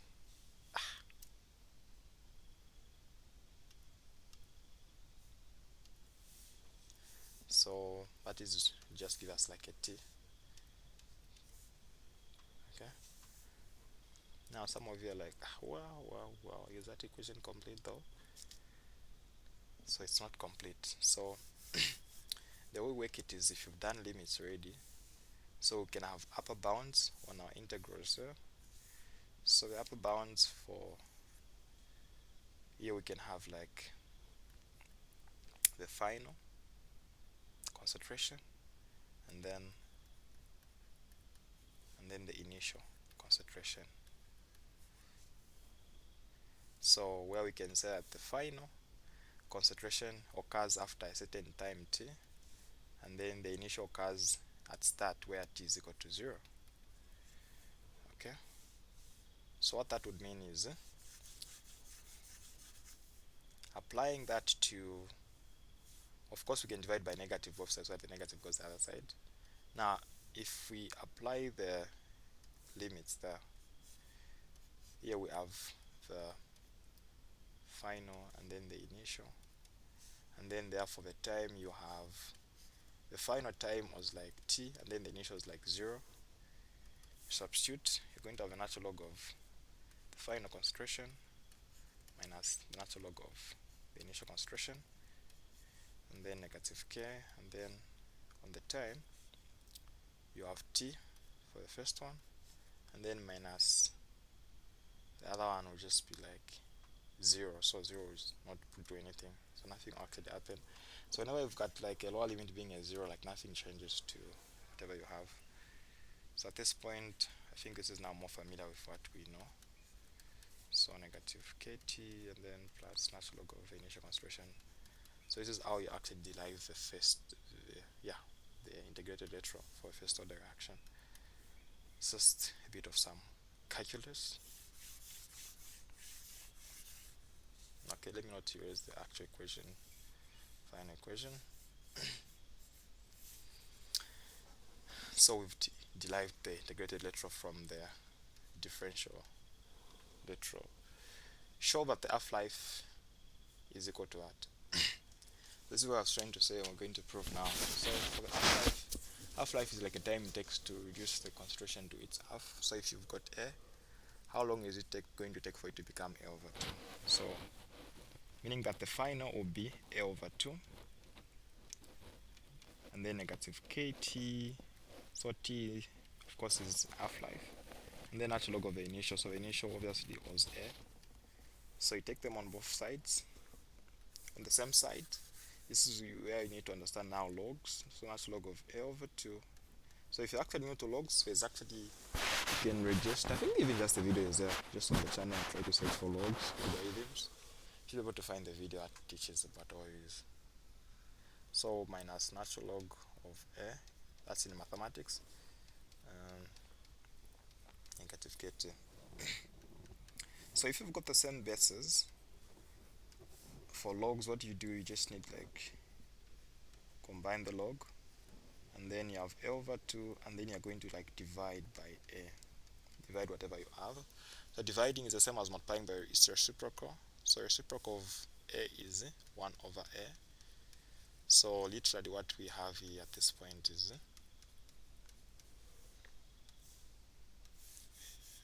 1 over 2. How is it 1 over 2?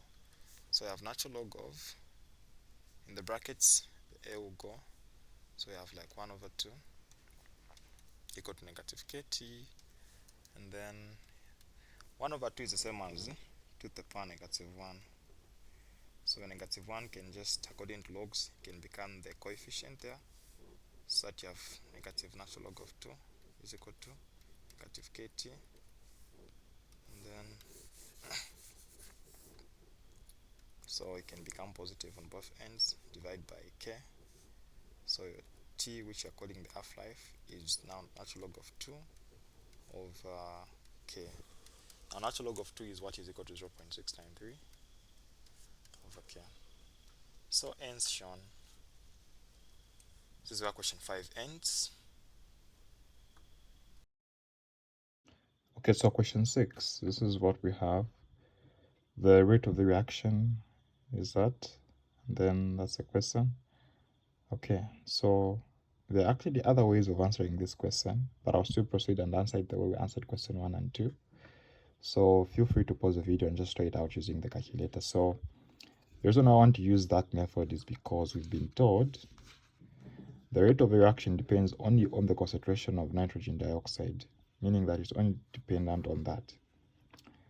So if it's only dependent on that, whatever order of the reaction we're going to find as the integrated electron, we'll easily add the power to that reactant and come up with electron, meaning that the first question was already going to be answered. Okay, everything else would be easy thereafter. So let's try to use linear regression. If you're able to, please feel free to actually get to graph. So this calculator is a bit unique and different from the one that I used last time.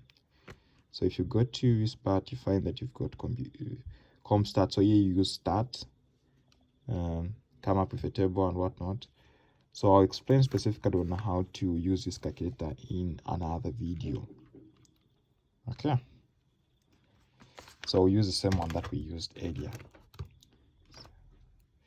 Okay, so what happens here? The first thing that we need to focus on is if you look at the first order, right? Zero order actually. When you look at the zero order reaction, the equation is what's the equation? Natural. It's not natural log. It's just saying. So the final concentration is equal to K, and then so our final concentration is equal to K negative KT, actually indicating the negative slope, plus the initial concentration. And then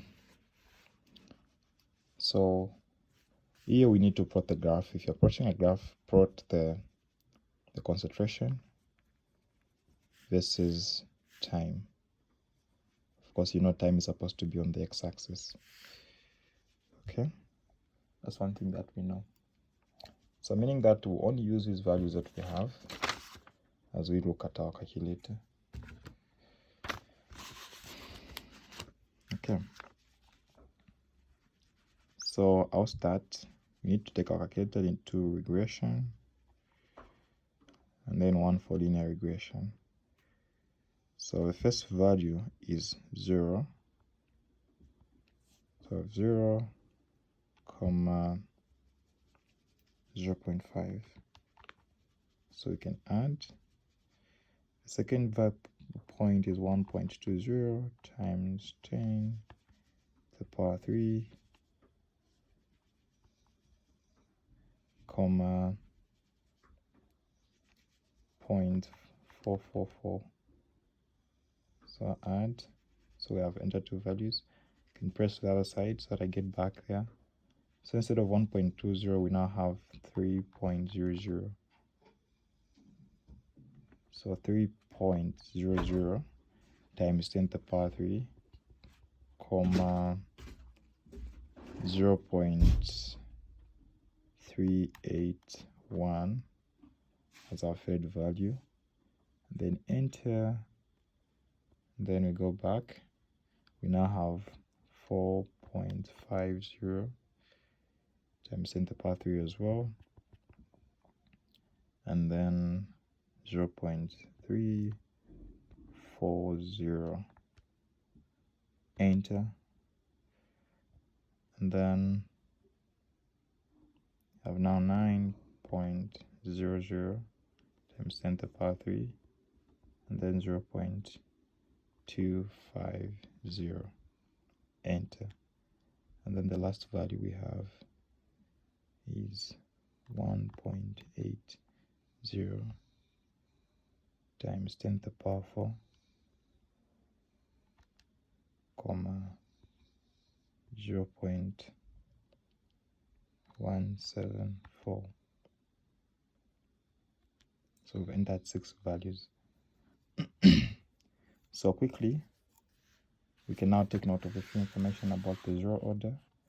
So we need to take note of A, B, R, and R squared. So shift, in this case S value is on 2, and then move.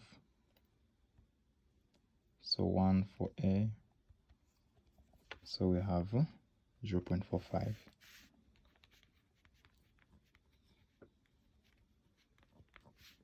And then our B, so shift,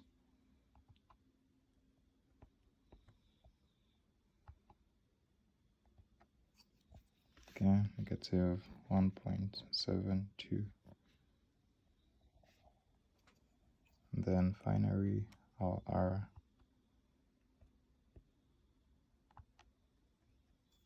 so negative 0.94 squared, so 0.901. Okay, so that's for the zero order. First order, we know that it's natural log of final concentration, also minus KT, and then plus natural log of the initial concentration as well. So from there, we can now clearly see that here we're going to put natural log of a given concentration of nitrogen dioxide versus time. So meaning that you can actually put the natural log of all these in advance. You find the answers there, or you can just alternatively go directly, which I prefer, but it's whatever works for you. So I'll go direct. So we just need to take our calculator back to regression. Okay, the other way, you can erase the memory first of all before you continue. Shift mod 3 equal to, so then take it to regression again with new data. Okay, so how do you go about it? So go for 0, comma, now we'll now be introducing the natural log of what we have. So in this case we have 0.5. Okay, so we've entered the first value. The second value is 1.20 times 10 to the power 3, comma, natural log of 0.44. So that's our second value. For our third value, I'll press back the right one. So here we have now 3.00 times 10 to the power 3, comma. So I'll just move natural log of 0.381. Can go to the fourth one. So 4.50 times 10 to the power 3, natural log of 0.250, enter, and then 9.00 times 10 to the power 3, comma, natural log of 0.250, enter, and then finally we have 1.80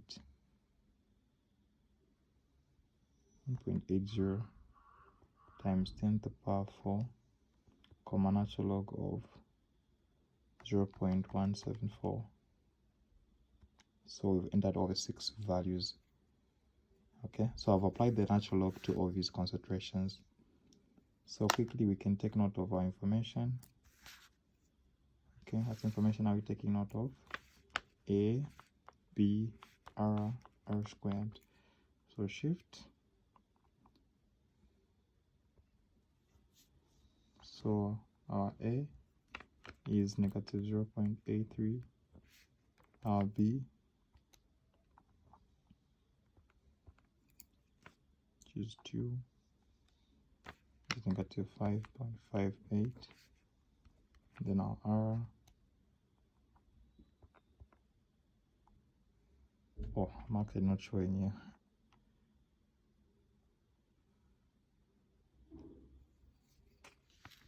So negative 0.91 squared 0.84. And then finally, can clear the calculator again. So shift, mod, 3, reset, go back mode, regression, linear. Okay. So for the second one, second order reaction, the equation is 1 over the final concentration is equal to, this is 1 the positive slope, and then this is like plus 1 over the initial. So here we need to put 1 over the concentration and then comma time. It's actually versus time. Time is supposed to be on the x-axis.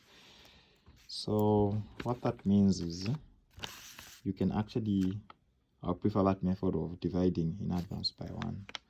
So you say 1, whatever you have, divide it into 1 because it's 1 over the concentration. So for the first one, 1 divided by 0.5 is a 2.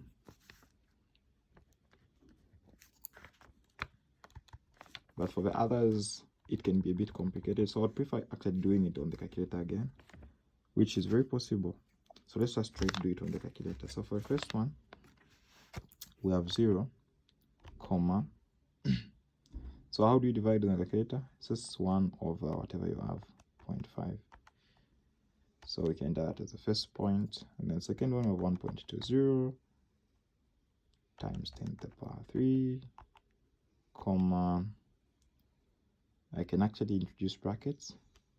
So 1 divided by whatever you have. In this case, we have 0.44. Okay. So enter that. Again, get back. So we have now 3.00 times 10 to the power 3, comma 1 divided by, this time around we're dividing by 0.381. 381, which is now the third value, and then 4.50. Now that's comma 1 divided by 0.340. That's the fourth value. Now we can go to the next one. 9.00 times 10 to the power 3, comma 1 divided by 0.250. And then we have 1.80 times 10 to the power 4, and then 1 divided by 0.10. Need to do that again. 0.174. Okay. Then, so we've entered all the 6 values. We can take note of our information. A, B, R. So if you've noticed any error, please, you can actually give a comment. So for A it's 2.01. Then we can go to our B, shift. So 2.09, and then our R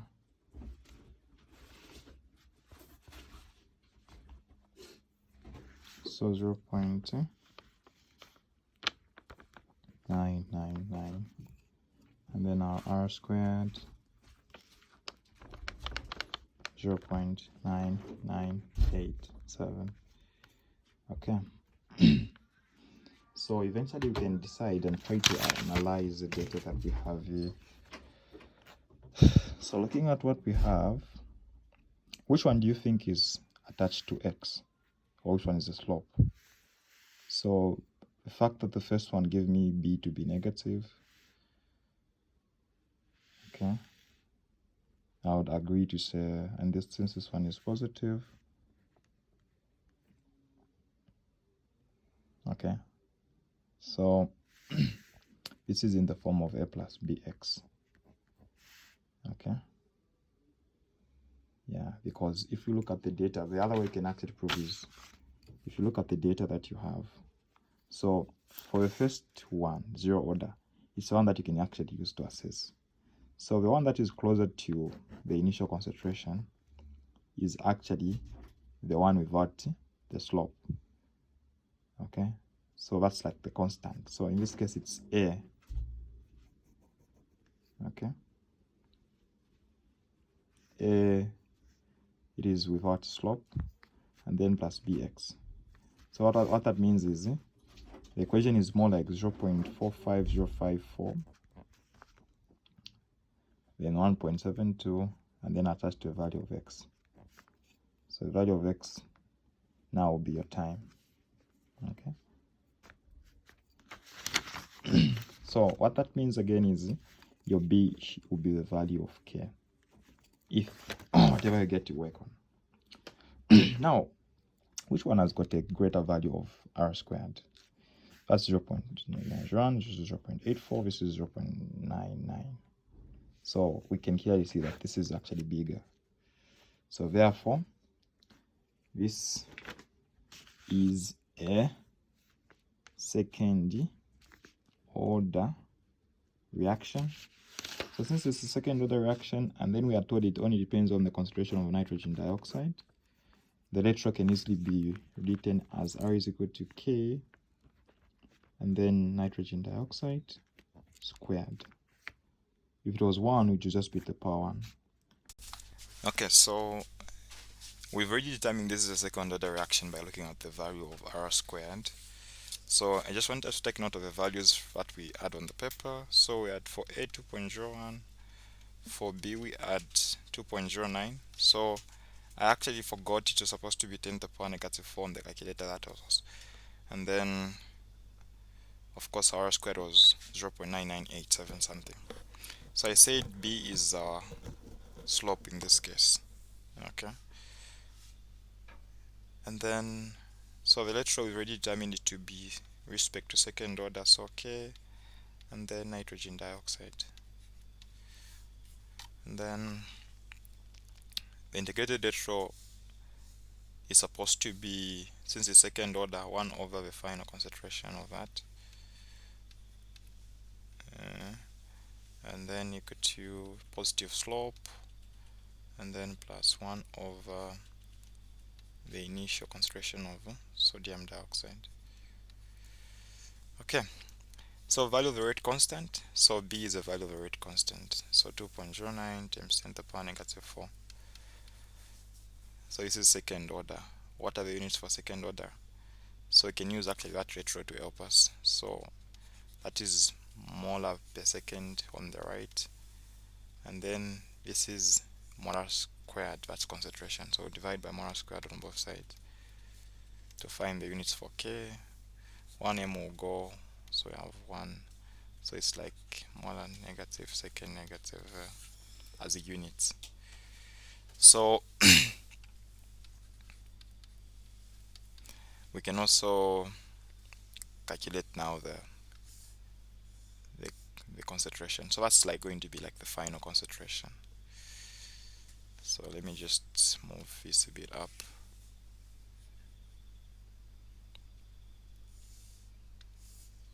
Okay, so look at our formula for the second order reaction.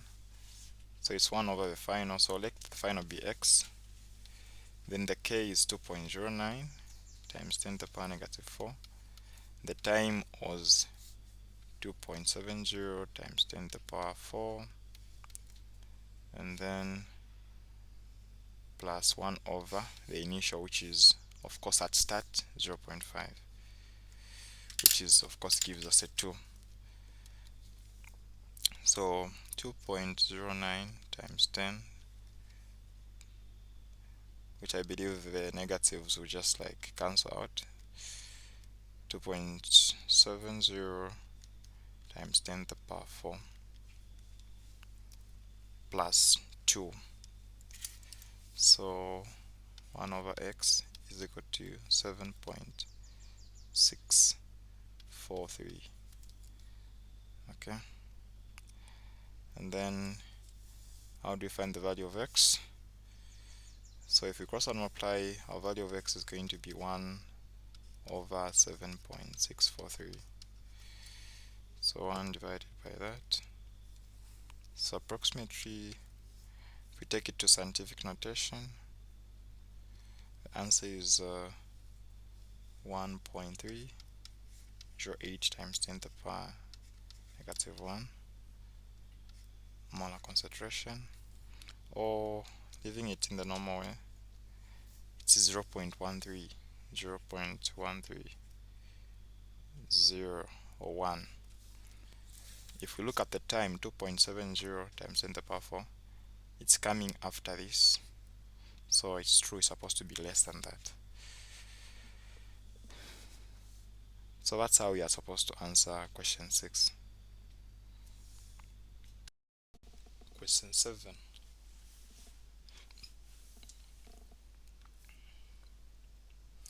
What are the units for each of the following? If the concentrations are expressed in moles per liter and the time in seconds. So take note of that. And then, so this is actually the question. So what are the units in each of the following if the concentrations are expressed in moles per liter, and then time in seconds? So time in seconds. So rate constant for a zero lateral. So I think this is where it's very important for us to understand exactly what we are dealing with. Very important. So the ratio, which I believe you know by this point, these are equations that like represent whatever you're dealing with. Okay, the rate of the reaction. So it's in the form of rate is equal to constant K, and then dependent on the concentration of the reactants. So in a case where you've got a single reactant A, it may be like that, and this A may be raised to the power 0, 1, 2, 3, whatsoever. Sometimes you may have 2 reactants, even 3 reactants. Okay, so all these may be raised to different powers. Okay, now we need to find the rate constant for a zero order reaction. So I'll be using a simpler equation to denote everything. So R is equal to K dependent on A. Now if you say zero order reaction, it means that you don't have anything, meaning that A is supposed to be raised to the power 0. That's the overall order of the reaction. So in this case, we know that the rate is of course moles per liter. For now, let's take it as molar to make things easier. So we have molar, and then constant K, the units, that's what we're trying to find, the rate constant.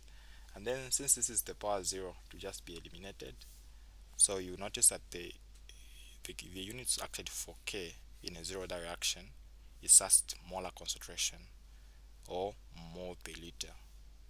So for the first one, the answer is moles, molar concentration. Okay, molar concentration. Of course, you can write it as moles per liter. I believe it's the same. And then the second part, rate constant for a first order electron. So let's come up with first order electron. So it will just be the power 1. So that would mean the units for the rate is still, wait, what have I done? So actually for the rate is supposed to be molar per second, sorry. So it was supposed to be molar per second for the rate there. So it's molar per second for the first part. Now for the second one, the rate is also molar per second, and then equal to K.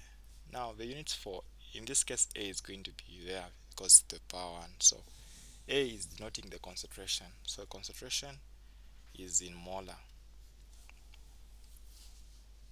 concentration. So we want to make K the subject, so you can divide both sides by M and M. So the other side, we just remain with what? This will go, and then the other side you're also dividing by M, so it will also disappear there. So it will just be a second negative. And I feel this is something we've talked about in the past question. So second negative for first order, and then for the second order you're going to have again molar per second. The rate doesn't change, and then for A to now be molar squared as concentration, so divide by molar squared both sides, molar squared, molar squared. So here you have 1m cancelling, and then you have 1 remaining, so you have like 1 over molar multiplied by a second. So the units there are, in short, m negative second negative. Of course, if you want, you can still, but you know, let's leave it there. Don't want to bring complications here. Moles per liter is the same as molar concentration, capital letter M. And then finally, the third order, it would mean you have the concentration being the power 3. So the rate is molar per second, and then, so by the way, some of you are saying, is it that you're always going to have a single reactant or what? So even if you try to come up with 2 different reactants, for example this one is the power 1 and then making the second order reaction, you're still going to get molar squared, so it's still the same. So divide by molar to the power 3,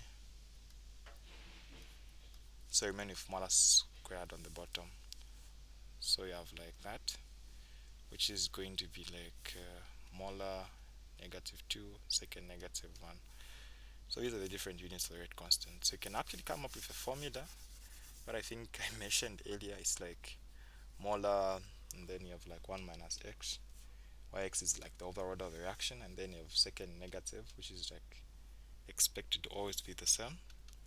So if you deal with zero order reaction, the units will just remain as they are. It will be, if you put a 0 as x, it will just be m1 and then second negative, which is like matching up with the first one we had. For the first order, the m will be eliminated, it will be second negative. For the second order, 1 minus 2 will be negative 1, as you can see, and then and so on and so forth. Question B. The electron for the decomposition of phosphine pH 3 is given by the following equation. So here we can see that we've actually been given the formula for the rate, that's a differential law, and then we've also been given the electron itself. From the electron we can basically see that this is actually a first order reaction, okay, since pH 3 is raised to the power 1. And then it takes 120 seconds for the concentration reduced to that. Okay, we've been given a piece of information there. How much time is required for the 2 molar concentration to decrease to 0.350? So this being the first order reaction, by looking at the electron has been given. So electron is telling us this is a first order reaction. So this being a first order reaction, the equation we know is natural log of final concentration is equal to negative kT plus natural log of the initial concentration, right? As good as that's as simple as that sound looks actually. And then the natural log of what's the final concentration there? The final concentration, remember we need to first of all find the value of K before we proceed. So we need to use this piece of information given there. The final concentration there was 0.250. So I can take the natural log on the other side again, so it becomes negative. The initial was 1, and then it got to negative K, and then the time was 120 seconds. Grab your calculator there. Natural log of 0.250 minus natural log of 1, and then divided by 120 on the other side. My value of K is like, okay, I just need to plug in the PC just as soon as possible. Okay, we're good. So if I take that to standard scientific notation, I have like 1.155 times 10 to the power negative 2. The units are what? This is second negative, this is the first order reaction. Okay, so we're able to answer the first question now, which is asking us to determine how much time is required.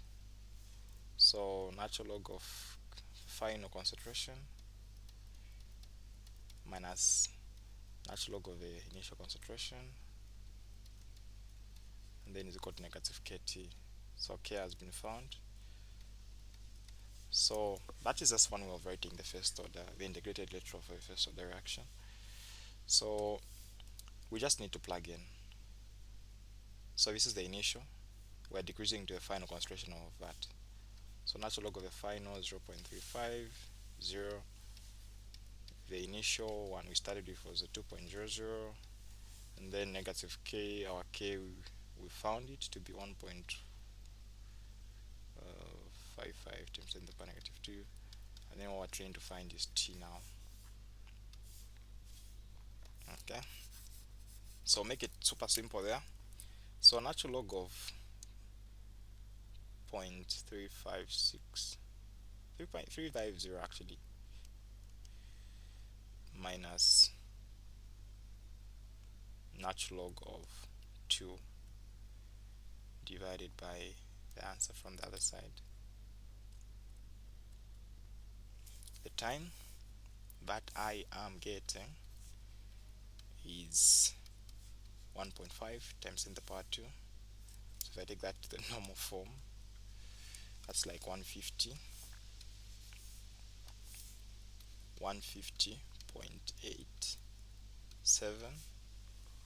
The units we were using in this case for the value K, since we use 120 seconds, so it's seconds. What does this make sense? If it took 120 seconds for 1 reduced to 0.25, would it take that longer? Yes, it does. This is bigger, so that's fine. Now the last part of the question is asking us to find the half-life of the reaction. So if you have the value of K, I don't think so that should be an issue. You know the half-life for a second order, for a first order is natural log of 2 over K. So just like divide the K. The K was 1.155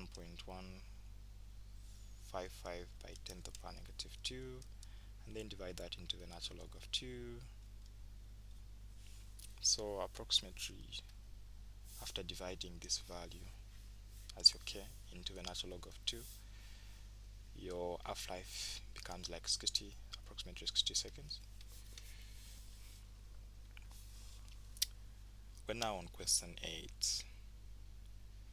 Question 8 is interesting, and I want you to pay particular attention here because there are a lot of things that are very, very important here. A certain reaction has the following general form. Okay, so I believe the small letter A is denoting the coefficient, including the small letter B. Now we are told at a particular temperature, the initial concentration of A was that. Now the concentration versus time data were collected for the reaction. Okay, so we had the concentration against time, though it's actually time and then concentration more familiar. It's like we start with time and then we observe a concentration as time increases. So it's like at 0 seconds, after 10 seconds, and so, and then you're trying to observe the concentration of air. So that's what they're talking about. That's the data we had. They were corrected for the reaction. So we're observing the concentration after a certain period of time, how the concentration of air was changing. Now, after plotting 1 over the concentration of air versus time, the graph was a straight line with a positive slope, so it was going upward like that, straight line, after plotting the 1 over concentration of air against time.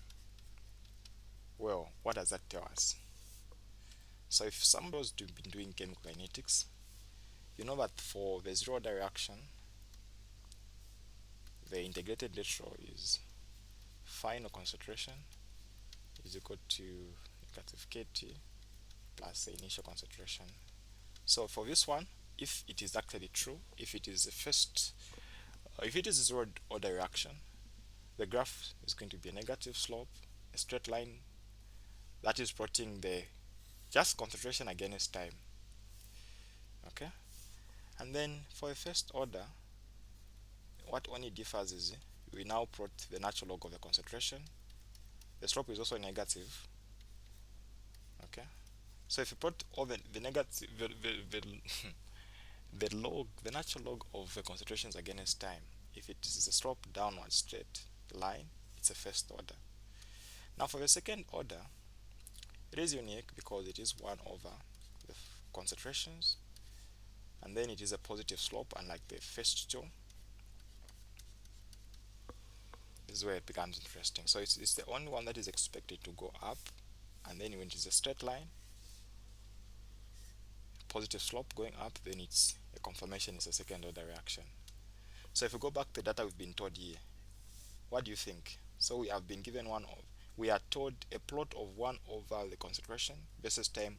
It resulted in a straight line. So that is in favor of what order? So that is second order. And then the value of the slope has been given. So the value of the slope now, if you look at the units that we actually have, these units actually indicate to us to say what we have is basically what we have is actually a constant k. Now the units for constant k, we've already said it is also 1 minus x and then second negative.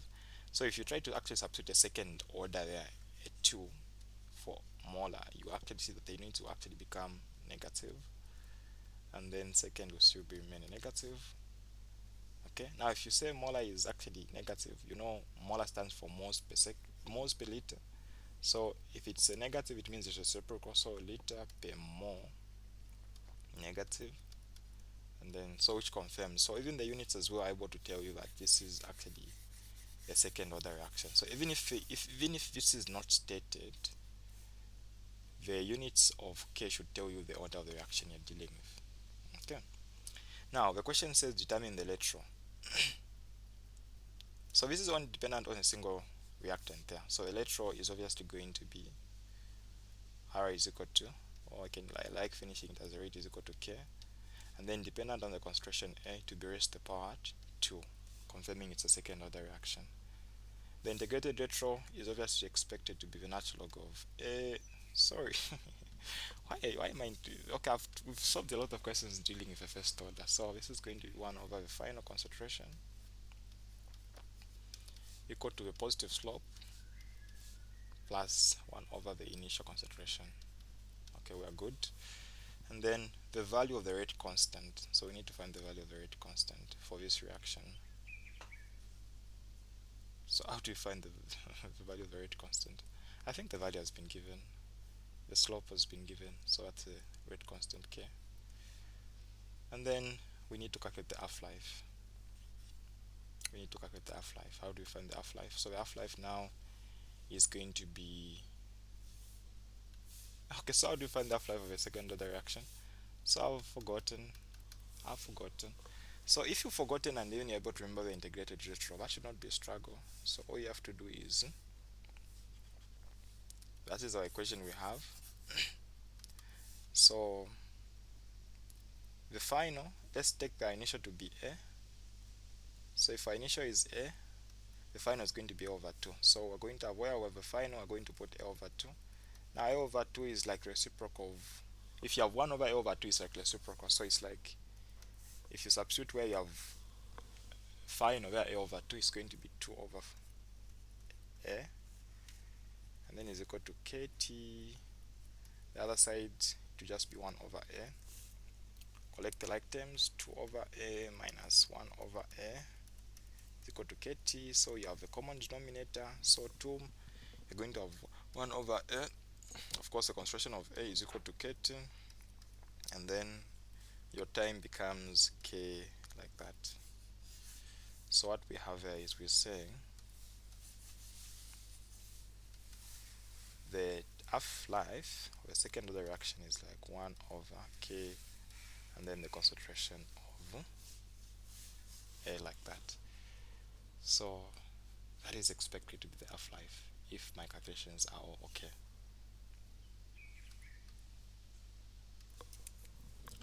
So you can actually beautifully substitute 1 over K, then the concentration of A to find the half-life, meaning that it is dependent on the concentration. So 1 over K, 3.60 times 10 to the power negative 2, and then the concentration of A was 2.80 times 10 to the power negative 3. So grab your calculator there and see what you're going to have. So 3.6 times 10 to the power negative 2 multiplied by 2.8 times 10 to the power negative 3, and then divide that into like a 1. So the half-life, actually, the half-life is 9,920.6 seconds. That's the half-life. How much time is required for the concentration to decrease to that much? How much time is required? So 1 over, so that will be the final, so 7 times 10 to the power negative 4, and then K is 3.6 times 10 to the power negative 2. So we're trying to find the time, and then 1 over the initial, which is 2.8 times 10 to the power negative 3 as given in the question as the initial. Don't forget about the half-life, it was like 9,920 something seconds. That's the half-life. So that's like the time it takes for that to reduce to its half. So at this point,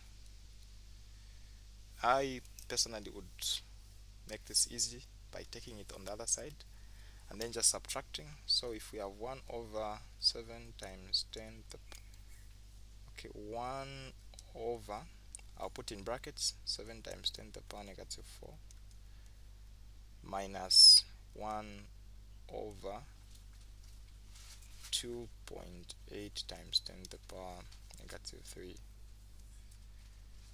Okay, this value looks so big, there's probably something wrong with it. Okay, it's actually okay, it's okay. And then maybe we can do this. Let me do it again. Then minus 1 over 2 1 divided by 2.8 times 10 to the power negative 3. Okay, it's actually okay. So 1071.4 is equal to 3.6 times 10 to the power negative 2, and then we're trying to divide by that, so 3.6 times 10 to the power negative 2. How is this going? I'll do that again. 1071.4 divided by 3.6 times 10 to the power negative 2. What's going on here? Okay, so my answer becomes 29,761.1 seconds. Well, looking at the half-life there, so if you have 2.80 times 10 to the power negative 3, and then that reducing to its half would be something like yeah, so if that was reduced to its half would be like 1.4 times 10 to the power negative 3, and that would take like 9,900. And then again reducing that to its half, it would reduce to like 7.0 times 10 to the power negative 4, and then that would take like 18,000, kind of roughly 19,000. And then if again use that approximately, well, this is where now it is tricky. So now it is tricky. So so approximately this is supposed to be somewhere where it is where we're getting this wrong, because according to what I'm saying is the question is kind of like tricky. You've seen that after observing the 2.80 that we started with, it's like we've got like two half-lives. From there it reduces to 1.4 times 10 to the power negative 3, and from there it also reduces to like 7.0 times 10, which is like the actual value. So it's like if you have the half-life, all you're having in between is 9,920.6, again 9,920.6. So you just like get to add those ones twice or multiply by 2. So roughly that would be like 19,841.2, I would say, seconds. So I don't know, maybe I made a mistake in terms of undoing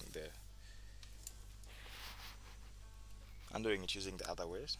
Maybe I can try again. Yeah, let's try again. So if we have 1 over the final concentration which is like 7 times 10 to the power negative 4 equal to K 3.60 times 10 to the power negative 2, and then time, and then plus 1 over the initial 2.80 times 10 to the power negative 3. So again 1 over 7 times 10 to the power negative 4, divide that into a 1, approximately that's a value of like 1428.57, and then 2.80 times 10 to the power negative 3, divide that into like a 1, approximately that is like 357.14 is equal to 3.6 times 10 to the power negative 2 t. So 1428.57 minus that, so we have like 10,000, 1,000 actually, so in 1.427 is equal to 3.6 times 10 to the power negative 2. So again this looks so big, this is my worry again. So divided by 3.6 times 10 to the power negative 2, so again 29,761.86 seconds. So this is too big, so I believe using the half-life since it was a question before that, it would be more accurate than actually dealing it with this other part here.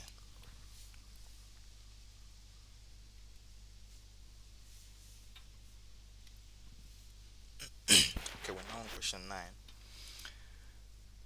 Consider the reaction.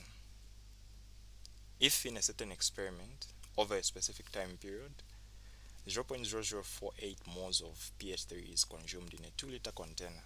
So this is where we need to apply a bit of stoichiometry as well.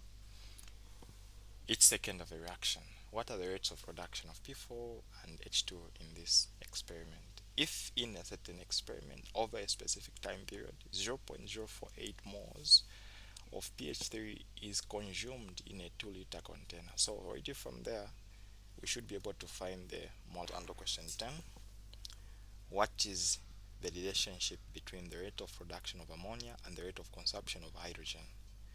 What relationship is there? So the rate of production of ammonia, that is ammonia there. Question 11, consider the general reaction. So we have that equation there, and what the piece of information we've been given is the average rate data over some period time, delta t. Determine a set of possible coefficients to balance this general reaction. So we need to find the values of A, B, and C in other terms. Question 12. I want you to pay particular attention to this unique question based on the same things we've talked about in the previous questions. So we're trying to see the relationship that is there between the reactants and the products. So the first part of the question says we need to determine the average rate of decomposition of H2O2 between 0 and 2.16. Okay, so use this rate to get the average rate of production of oxygen over the same time period. So okay, let's look at question 13. So here we are trying to find now the ratio. This is where we're given the initial rates. So this is actually a very basic concept to the people who've already done chemical kinetics, and if you've not watched the video on that, you can actually watch it, but anyway, I'll still explain on how to go about it. So for the sake of simplicity, so question 14, we have a decomposition of ethanol. Okay, that's the equation. Now we are told concentration versus time data were collected for this reaction, and the plot of concentration versus time, a straight line was found of a slope that. So what does that tell us? What kind of an experiment, what order of the reaction is this? So question 15, what are the units for K? As simple as that. Okay, so we were now on the last question, which is question 16 there. Okay, consider the reaction between nitrogen dioxide and carbon monoxide. We are now on B instead of C. Balance the equation. So balance the equation for the reaction gaseous nitrogen dioxide and fluorine is given. The experimental ratio has also been given. So, and the suggested mechanism has also been given. Is this an acceptable mechanism? Explain your answer. Are you enjoying this video lesson? So you can actually access the entire topic you are watching, or the entire practice questions of a video that you may be watching right now. So for example, if you get to check right now, these are 4 videos which shows member only content. So for example, this trigonometric tutorial sheet is like 5 hours 48 minutes. There are other tutorial sheet solutions and other topic videos available fully here. You can see the hours that they are. So on YouTube, the ones that are available for free, just like maybe half of that, or even just a third of the total time, all these tutorial sheets, you have access to them. So this is actually available in all the courses. For example, you can see chemistry as well, stoichiometry 4 hours, atomic structure. So these videos, you can access them in 3 different ways that I'm going to show you. So if you go to our website is transcendedinstitute.com. transcendentinstitute.net. Okay, so that's our website. So this is the what we do. Of course, Transcendent Institute, we just make story videos. So depending on your location, there are three ways that you can access our videos. So you can use Patreon, you can use channel memberships. If you're in a country where it's allowed, you'll be able to access our full topic videos and full practice questions. Okay, so you can also download our mobile app. The link is here if you're on Android.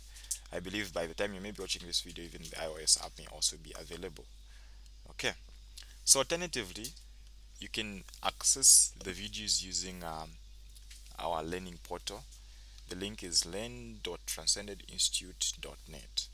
So I'll show you a few videos that you can have access to after registering. So for example, if you had to open mathematics as at now, these topics are the ones that are available, which you can learn from scratch. I can just give you an idea of, so you like learn everything from scratch, meaning that even if you're learning something for the first time, these videos are there to help you with concepts as well as practice questions. So for example, these are tutorial sheet solutions from different tutorial sheets, which can help you as well get to learn faster and remember. So binomial as well, there it is. And of course, this applies to all these other topics that are available. Trigonometry as well, calculus, depending on the topic that you're interested in mathematics. So you can just head over to the site at now to check what is currently available. Even without registering, you should be able to see the content in each topic. So let's assume you're interested in physics. These are the topics available as at now.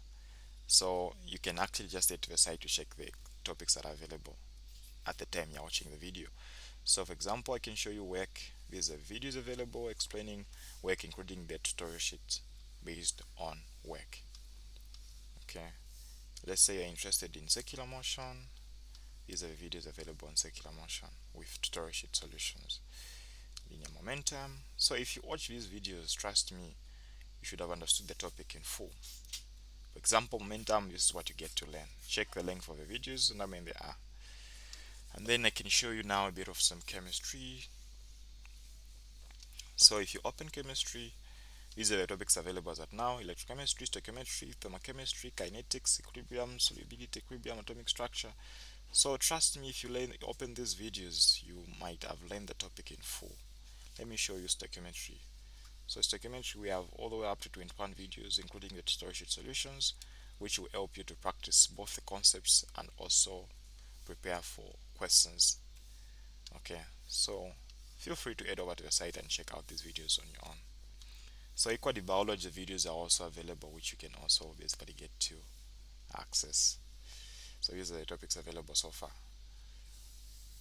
Yeah, so pretty much these are the ways you can easily access our full membership videos that you don't have access to on the channel.